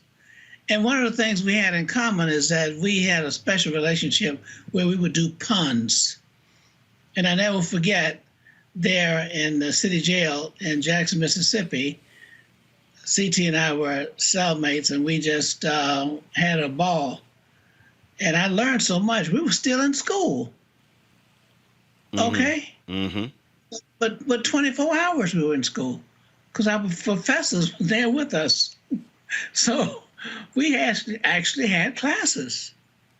And students who were majoring in different things, they would actually set up classes. So we didn't just sit around doing time, wasting time. We were really busy. But the thing that I remember about CT and I used to do puns. And we were doing puns in jail. We were cellmates. And the jailer came up and tried to get us to come out. And CT turned around and looked at him. He said, we have to finish these puns first. Of course, the jailer didn't know what a pun was. So he didn't know what that was. So he backed off and waited until we finished our puns. And then we went to our trial. But I had many opportunities. CT and I used to have lunch together. He used to like to have soup over at 6 Feet Under there in Atlanta, Georgia. And we used to look out of the window while we were eating our, lunch. And across from the restaurant, 6 Feet Under, was a graveyard. And we never missed the opportunity to look at the graveyard while we were eating at 6 feet under. So we had that ongoing relationship. The friends who worked with like Don Rivers and people like that used to bring CT to the restaurant. So we had an opportunity to eat with him and my wife, Kate Lafayette, who's from Tuskegee. So we actually had that kind of relationship and opportunity to share with each other all along. Several things I admired by CT. One is that his way of teaching people was by example, not just giving lectures, as professors often do, but by example. His actions taught us more than his words, but he had some very powerful words. In fact, he was very musical when he talked. It was a song that he was singing. And the profound ideas and thoughts that he gave helped everybody. And when he was beaten by Jim Clark, yes, on the steps of the courthouse. You're playing that video as we speak. Go ahead. That one of the lessons that he taught people was that you have to learn how to come back. Even when you are attacked, you come back. Even when you are nonviolent and you have to face violence, you don't reciprocate with violence. You come back with nonviolence. And this is what CT did. And that's how he taught us, by his comeback. No matter what you believe in, when you are challenged, you don't abandon your goals. You don't abandon your methodology. You don't abandon your philosophy. And this is the way CT taught us to come back. And I never will separate from CT. As Andrew Young said, yes, we will always be together, the oneness there. And we hear CT's voice and we know what it means, because his voice and his sermons were echoes from heaven, without a doubt. Bernard Lafayette, human rights activist. Brother, always good to see you. We appreciate you sharing your thoughts and reflections about your dear friend, Reverend Dr. C.T. Vivian. Thank you. Thank you very much. Joining us right now is folks, someone who worked alongside Reverend Vivian, Diane Nash. Diane, how you doing?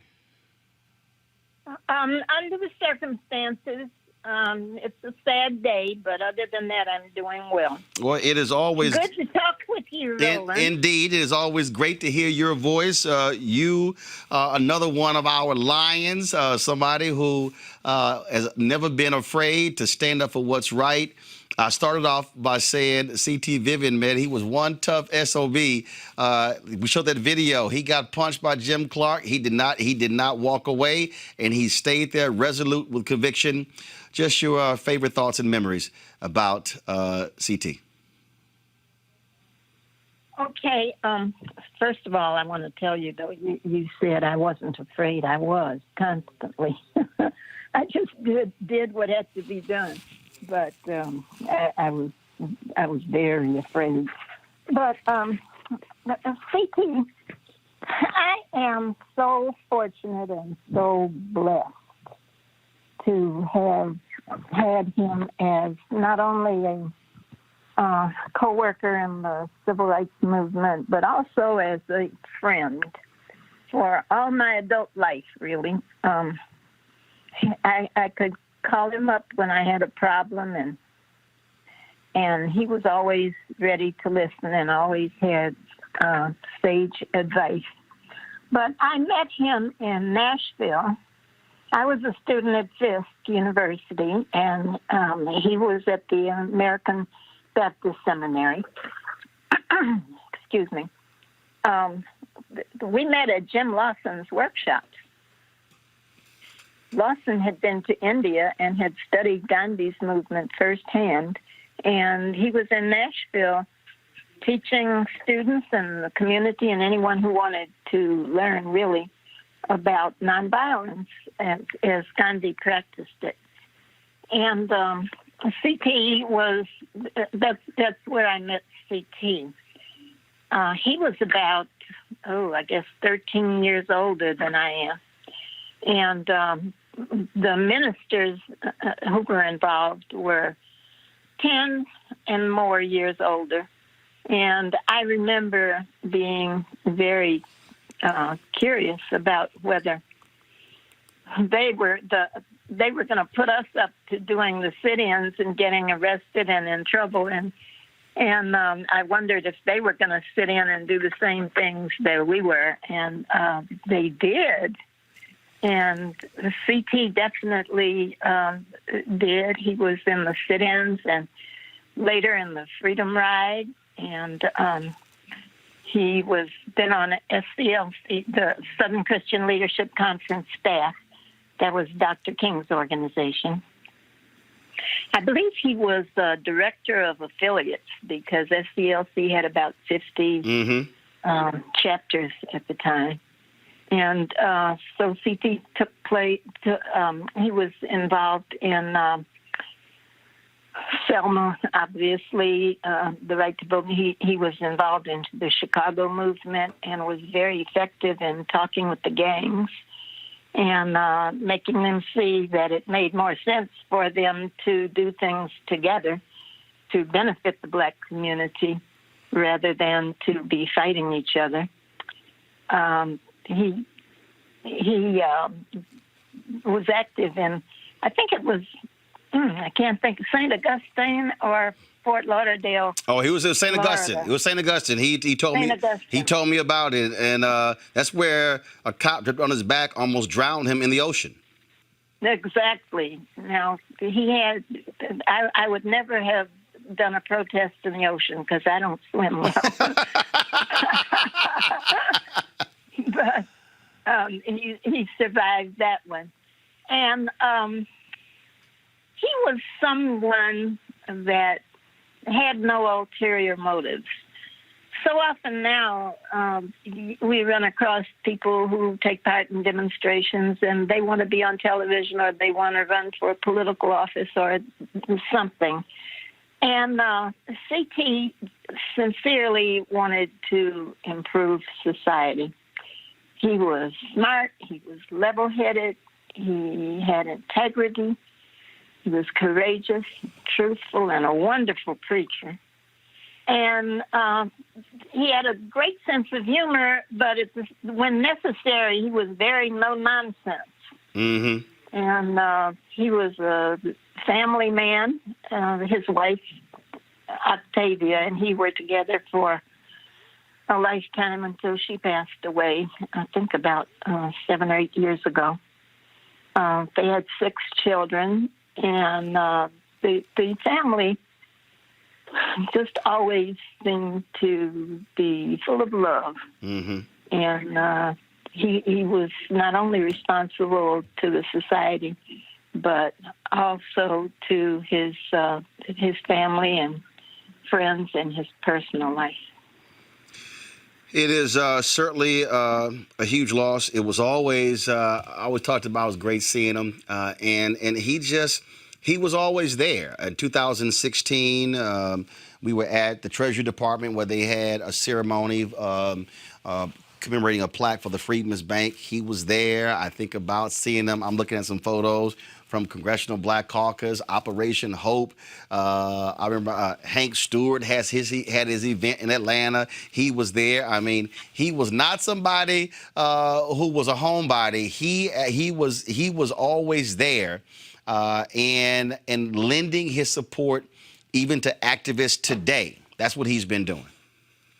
Yes, and he was active, Roland, into his 90s. Yeah, that's what I'm saying. He was speaking on university campuses, and he's one of those people that I can really say the world is different and much better because he lived. He made a huge difference, and today I've been wondering how we're going to navigate this troubled world without him. Well, Ambassador Andrew Young, who was just on a few minutes ago, this is what he said. He said, Roland, he said, we don't leave, we simply move on.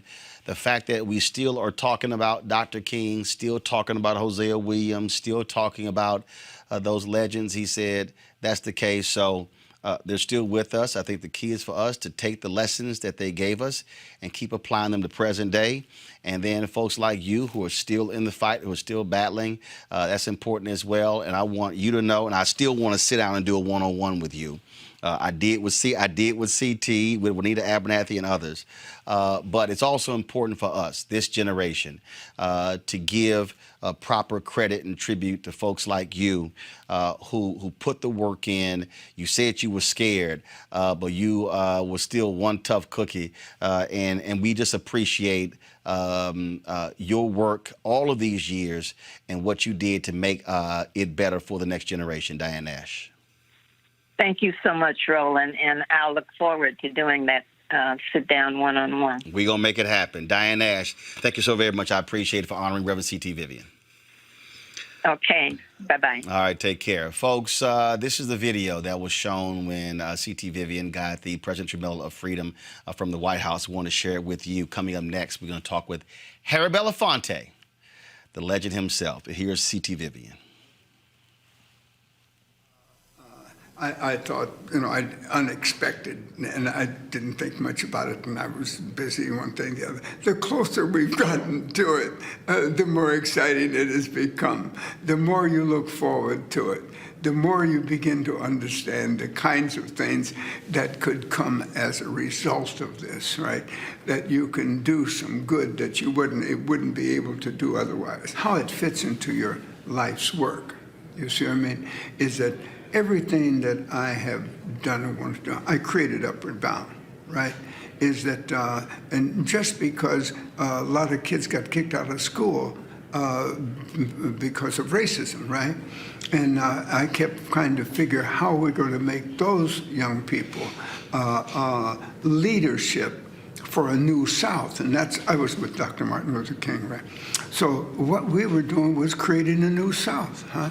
As a part of a whole new concept of our participation in the nation, right?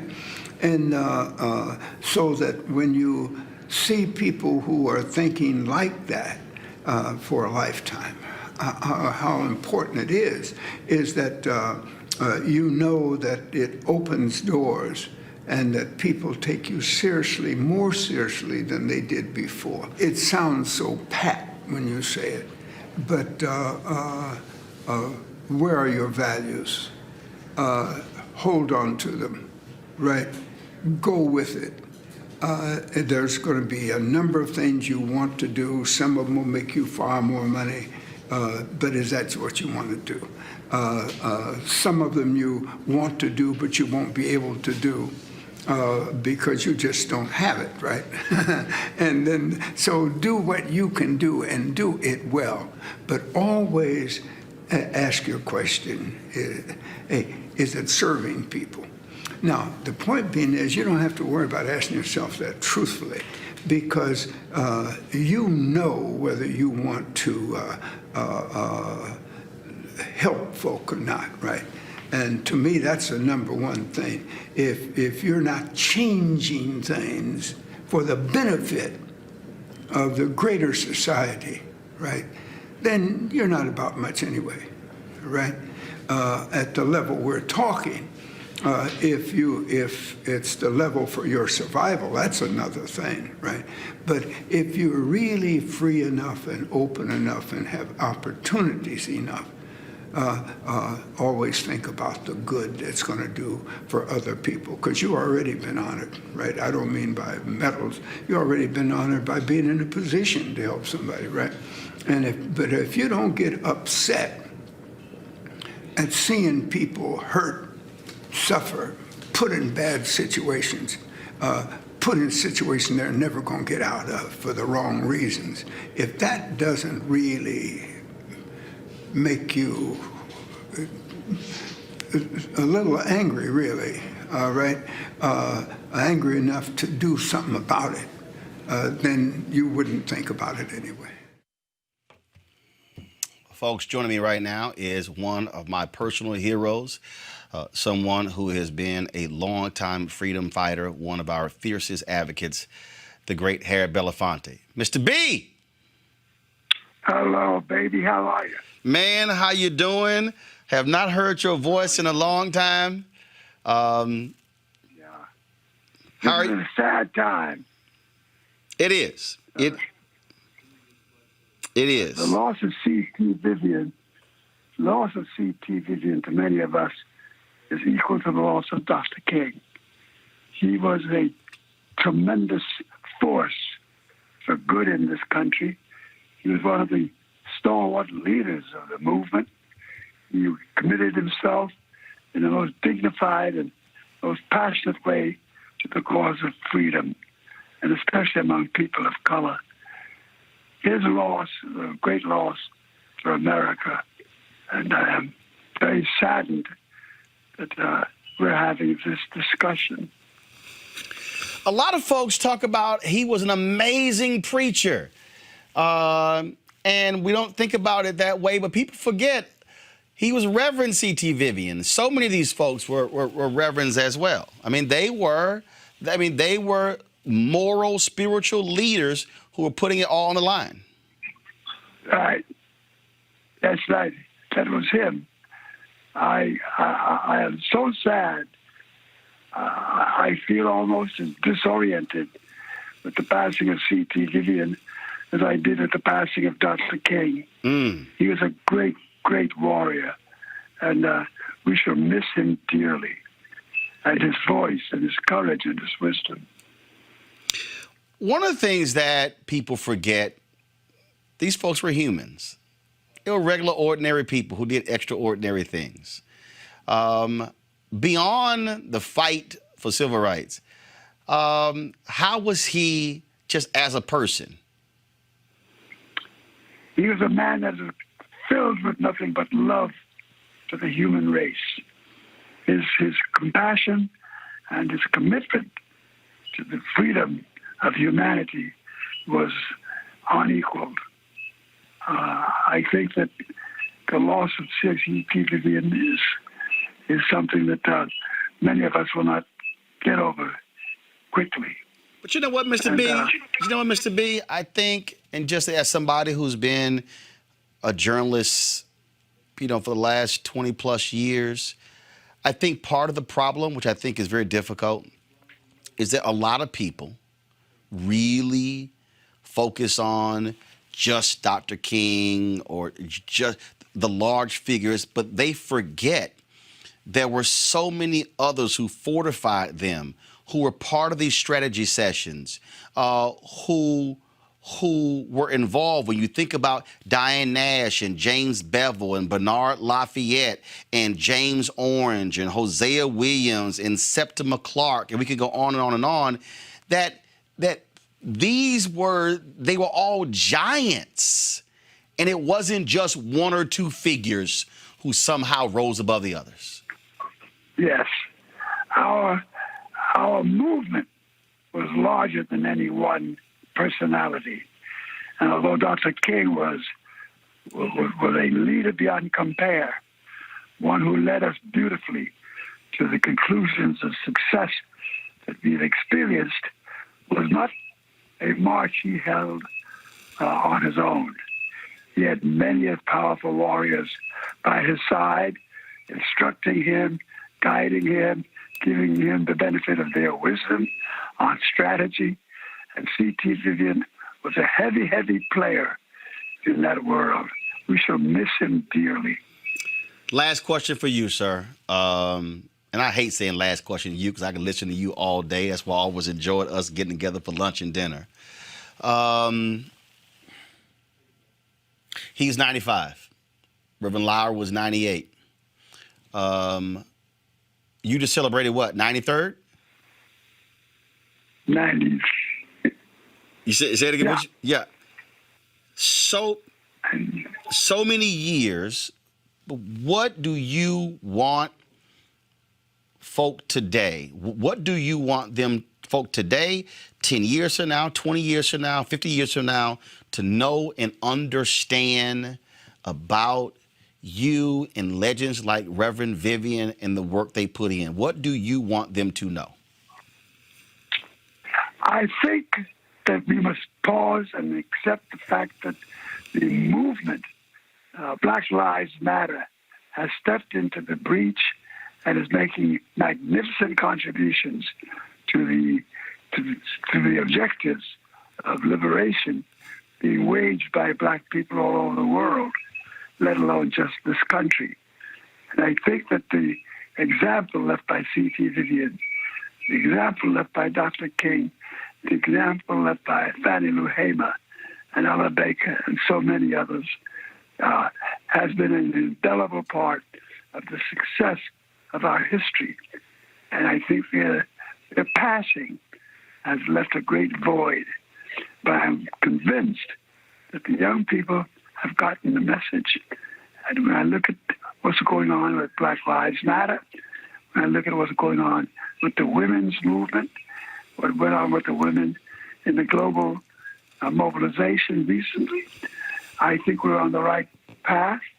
And the contribution these men and women made, the group I've just mentioned, is a great gift to our cause. They shall be missed dearly. I said this to Diane Nash. I say it to you every single time I get to see you and talk, that we owe an absolute debt of gratitude, not just for what you did, but what you continue to do. You have slowed down, but the fight is still in you. It is still there. What was passed on from you from Paul Robeson, well, you have passed on to other people. And I just want you to know, and again, I say it every time, that we appreciate you, we thank you, and we love all that you have done, all that you will continue to do. Harry Belafonte, my brother, thank you so very much. Thank you so much for continuing our struggle and bringing your voice to our cause so magnificently. We love you. Love you, love you, love you. I appreciate it. Tell your wife hello. Take care, buddy. Thanks a lot. Whew. Again, folks, these are folks who I've met, I've talked to, I've interviewed, got a chance to know. And I'm telling you, just when Thurgood Marshall died, I was working at the Austin American Statesman, and I was connected with the great Barbara Jordan. And Barbara Jordan told this story. She told this story about just sitting at his feet, just sitting at his feet and learning, listening to him.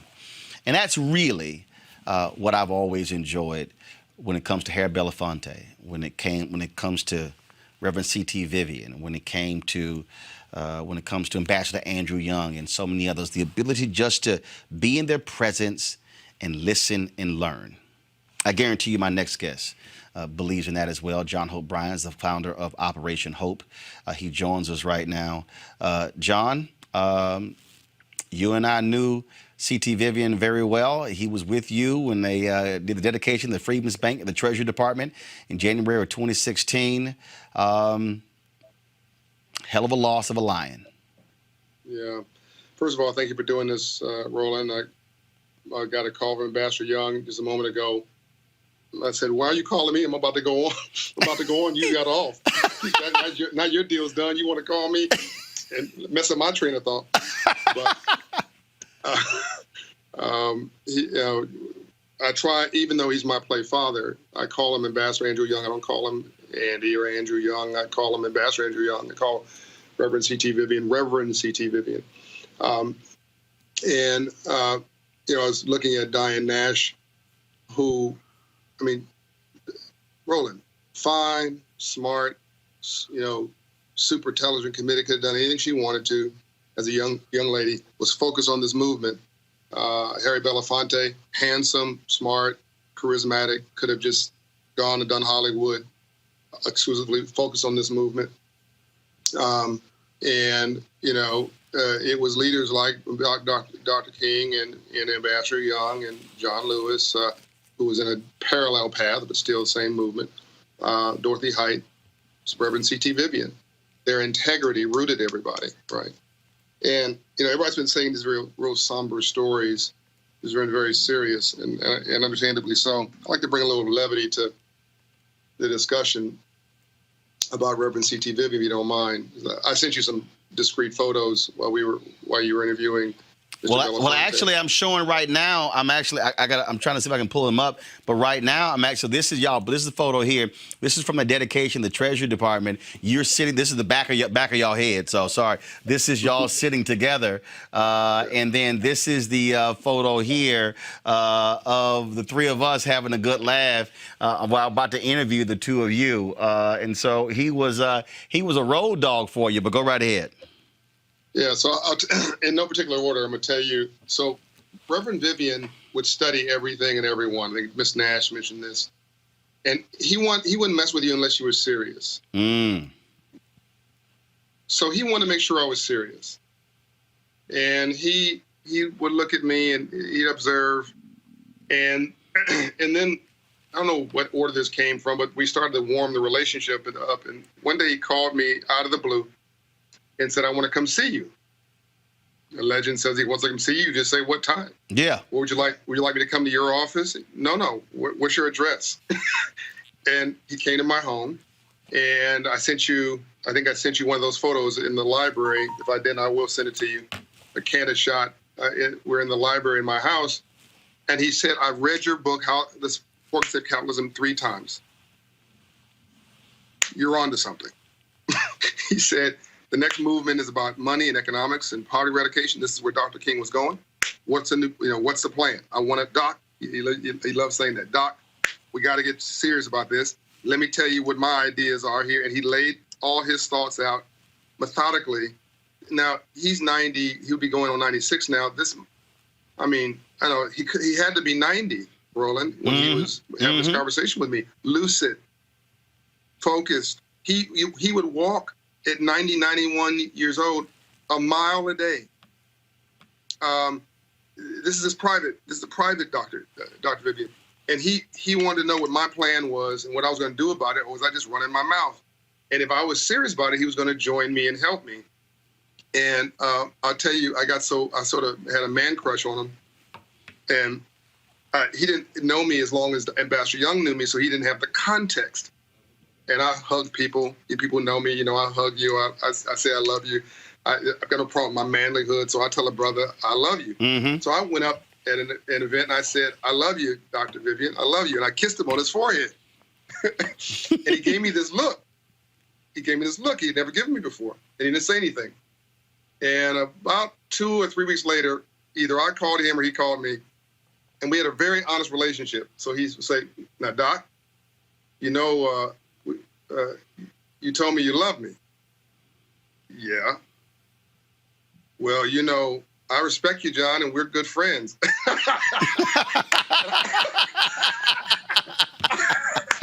And I had to remember, like, he's 90, whatever years old. I had to remember he's from another era. Right. Brothers don't say I love you to other men, and don't kiss him. You don't kiss another man on the forehead.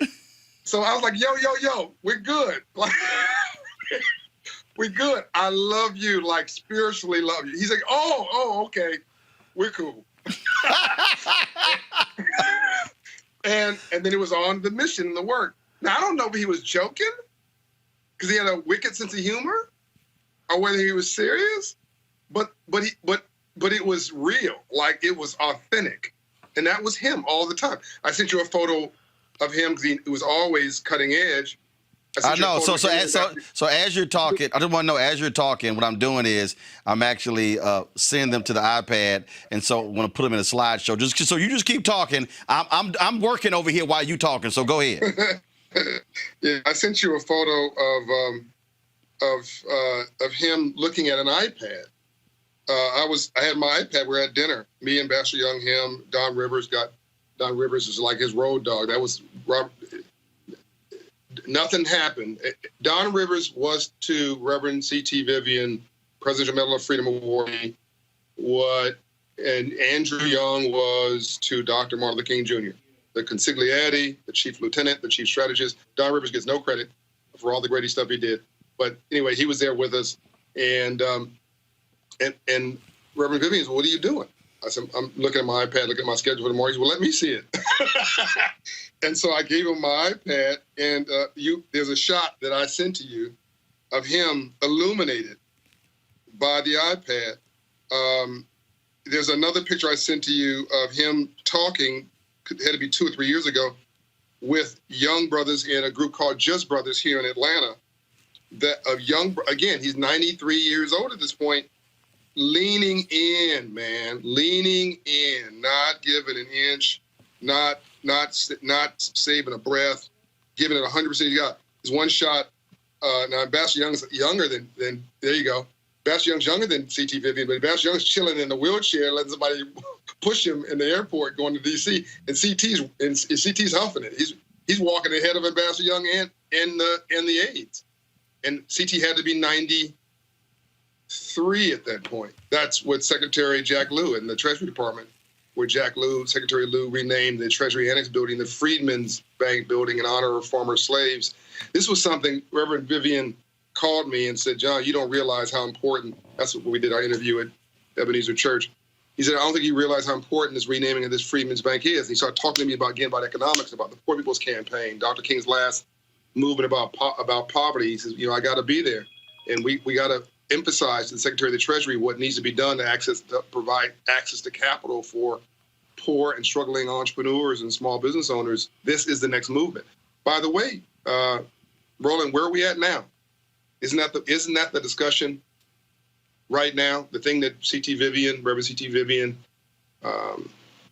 pointed to as a light on the hill. Mm-hmm. Yeah. I want to play something for you because I want to get your thoughts because you are.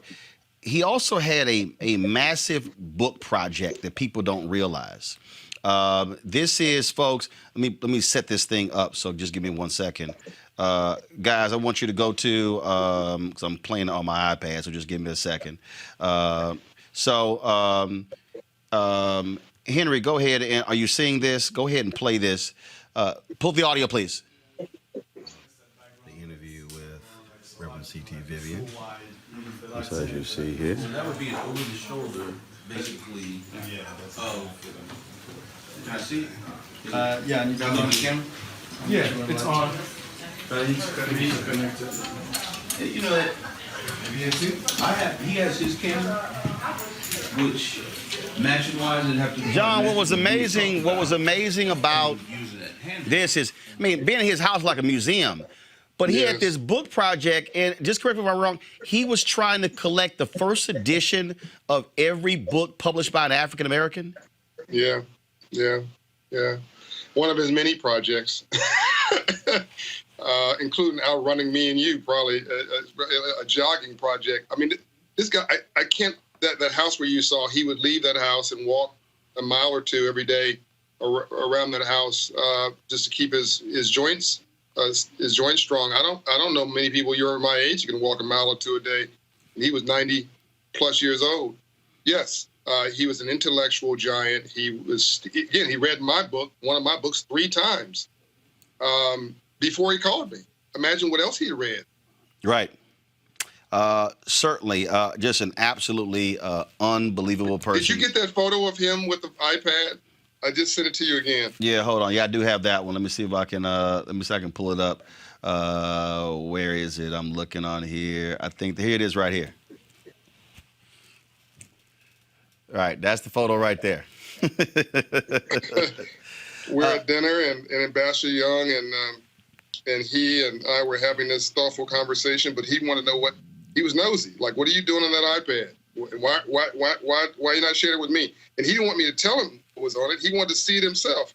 He wanted to be part of the future in every way, and he was going to orchestrate it. Oh, here's this great shot. Oh, my God.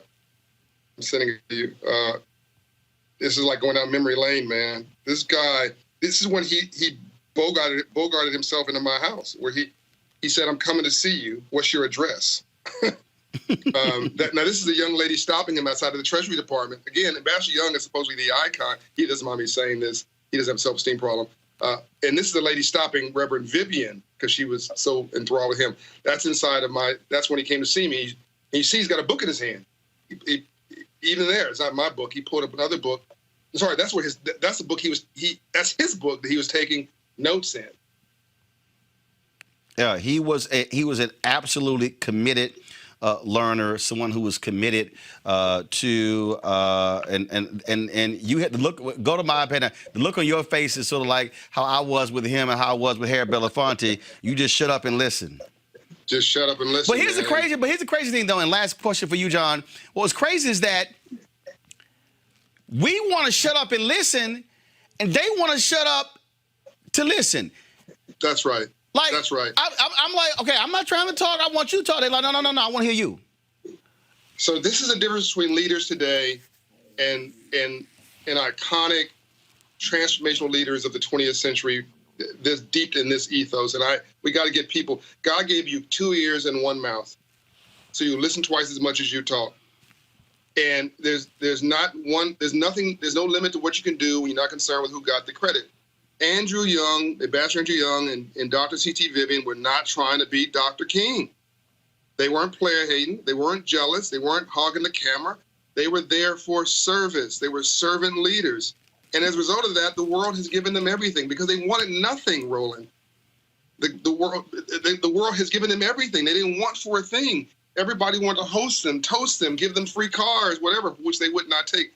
I mean, there's so much I cannot tell about what Ambassador Young and C.T. Vivian did not accept that they would have personally enriched them, but did not accept because they thought it would look bad on them. They thought that poor people and other folks should get the opportunity, and so they sent it someplace else. Mm-hmm. We need today leaders like Harry Belafonte in entertainment, like Ms. Nash in the intellectual sciences and in civil society, like Reverend C.T. Vivian in the pulpit and out and in the streets and in the suites, and Ambassador Andrew Young in our hearts, our lives, and our homes. These are givers, man. They're not focused on what they get. They focus on what they have to give. Yep. And whatever goes around comes around. And I don't know about you, Roland, but one of my greatest blessings in the world was just being able to hang around them. The only reason I'm not entirely sad today is that Reverend Vivian was almost 96. I talked to his son, Al Vivian. He was not sad. They had made peace with it. I talked to Ambassador Young. He had lived his life. He did everything, and he's been promoted. I know he's sitting to the side of the Father right now, our Father, our God, and chilling, and asking what's my next assignment. Now we've got to honor him by getting back to work, and we're in a moment right now that's historic, and we got to not let this fall by the wayside. We all have to get to work, and we've got to do more. What you're doing here is make sure that Reverend Vivian's name is bigger in so-called death than it was in life. He is still with us. We're not human beings having a spiritual experience. We're spiritual beings having a human experience. Energy matters, and souls are forever. And he's with us forever. Absolutely. John Hope Bryant, I surely appreciate it, man. Thank you so very much. Peace and light. Folks, last year, Reverend Joseph Lowry had his 98th birthday celebration. Ambassador Andrew Young was there. Reverend Jesse Jackson Sr. was there. And Reverend C.T. Vivian was there. Folks, this was 180 plus years of wisdom. I was the MC of the event. We live streamed this event, and we were looking for the video, could not find the video. So I hit up Cheryl Lowry, the daughter of Reverend Dr. Joseph Lowry, and she got me in contact with Casey Wright, who was the videographer. And folks are obviously in front of all this, but you can see his head. You can't see Reverend Lowry, but this was Reverend C.T. Vivian celebrating his longtime friend, Reverend Joseph Lowry, on the birthday. Y'all, this was a few months ago, October 2019. Both of them are no longer with us. Watch this. C.T. Vivian stepped over. He wanted to say a couple of words to his longtime friend, Reverend Dr. Lowry. Reverend Vivian? Let me tell you, is that just a half a dozen of fellows that have been here, gone through it all, and made a clear effort of it all, and did good things for many young people, and that you don't know which is best. It's but both are good, and he's done it and continued to do it. And even when he wasn't doing it, his friends were because of him, and that's rare. 190 combined years of wisdom right here. Give it up for Reverend C.T. Vivian. Folks, it was great to be there. One of the reasons why it's important for you to support what we do at Roland Martin Unfiltered is for moments like this. The reality is Reverend C.T. Vivian did not get his just due on the cable networks today. I haven't seen it. I don't even know if he was even mentioned on the evening newscast, but this was a giant, an absolute giant. There were some other folks who we wanted to have on. Bernice King, she had an emergency. Reverend James Lawson, who trained Reverend C.T. Vivian in the Nashville movement. We had some issues. We're going to try to get him on Monday because I really want his reflections. And so stick with us because you're about to see my one-on-one interview with C.T. Vivian. And wait until you hear what he says about not being afraid to die. Y'all gonna be blown away. But this is why we want you to support Roland Martin Unfiltered. This is why we want you to join our Bring the Funk fan club. Nobody else is gonna do this kind of tribute. No black website. You're not gonna see this on TV One, on OWN, on BET, on BET Her, on Clio TV, on Bounce, on Aspire. You're not gonna see this even on Revolt. You're not gonna see this. This is why we matter. This is why independent black-owned media matters. More than 5,000 of you on YouTube. Y'all can join right there. Y'all can also join us by simply our Cash App, PayPal, Venmo, or send, of course, a money order to New Vision Media, Inc., NU Vision Media, Inc., 1625 K Street Northwest, Suite 400, Washington, D.C., 2006.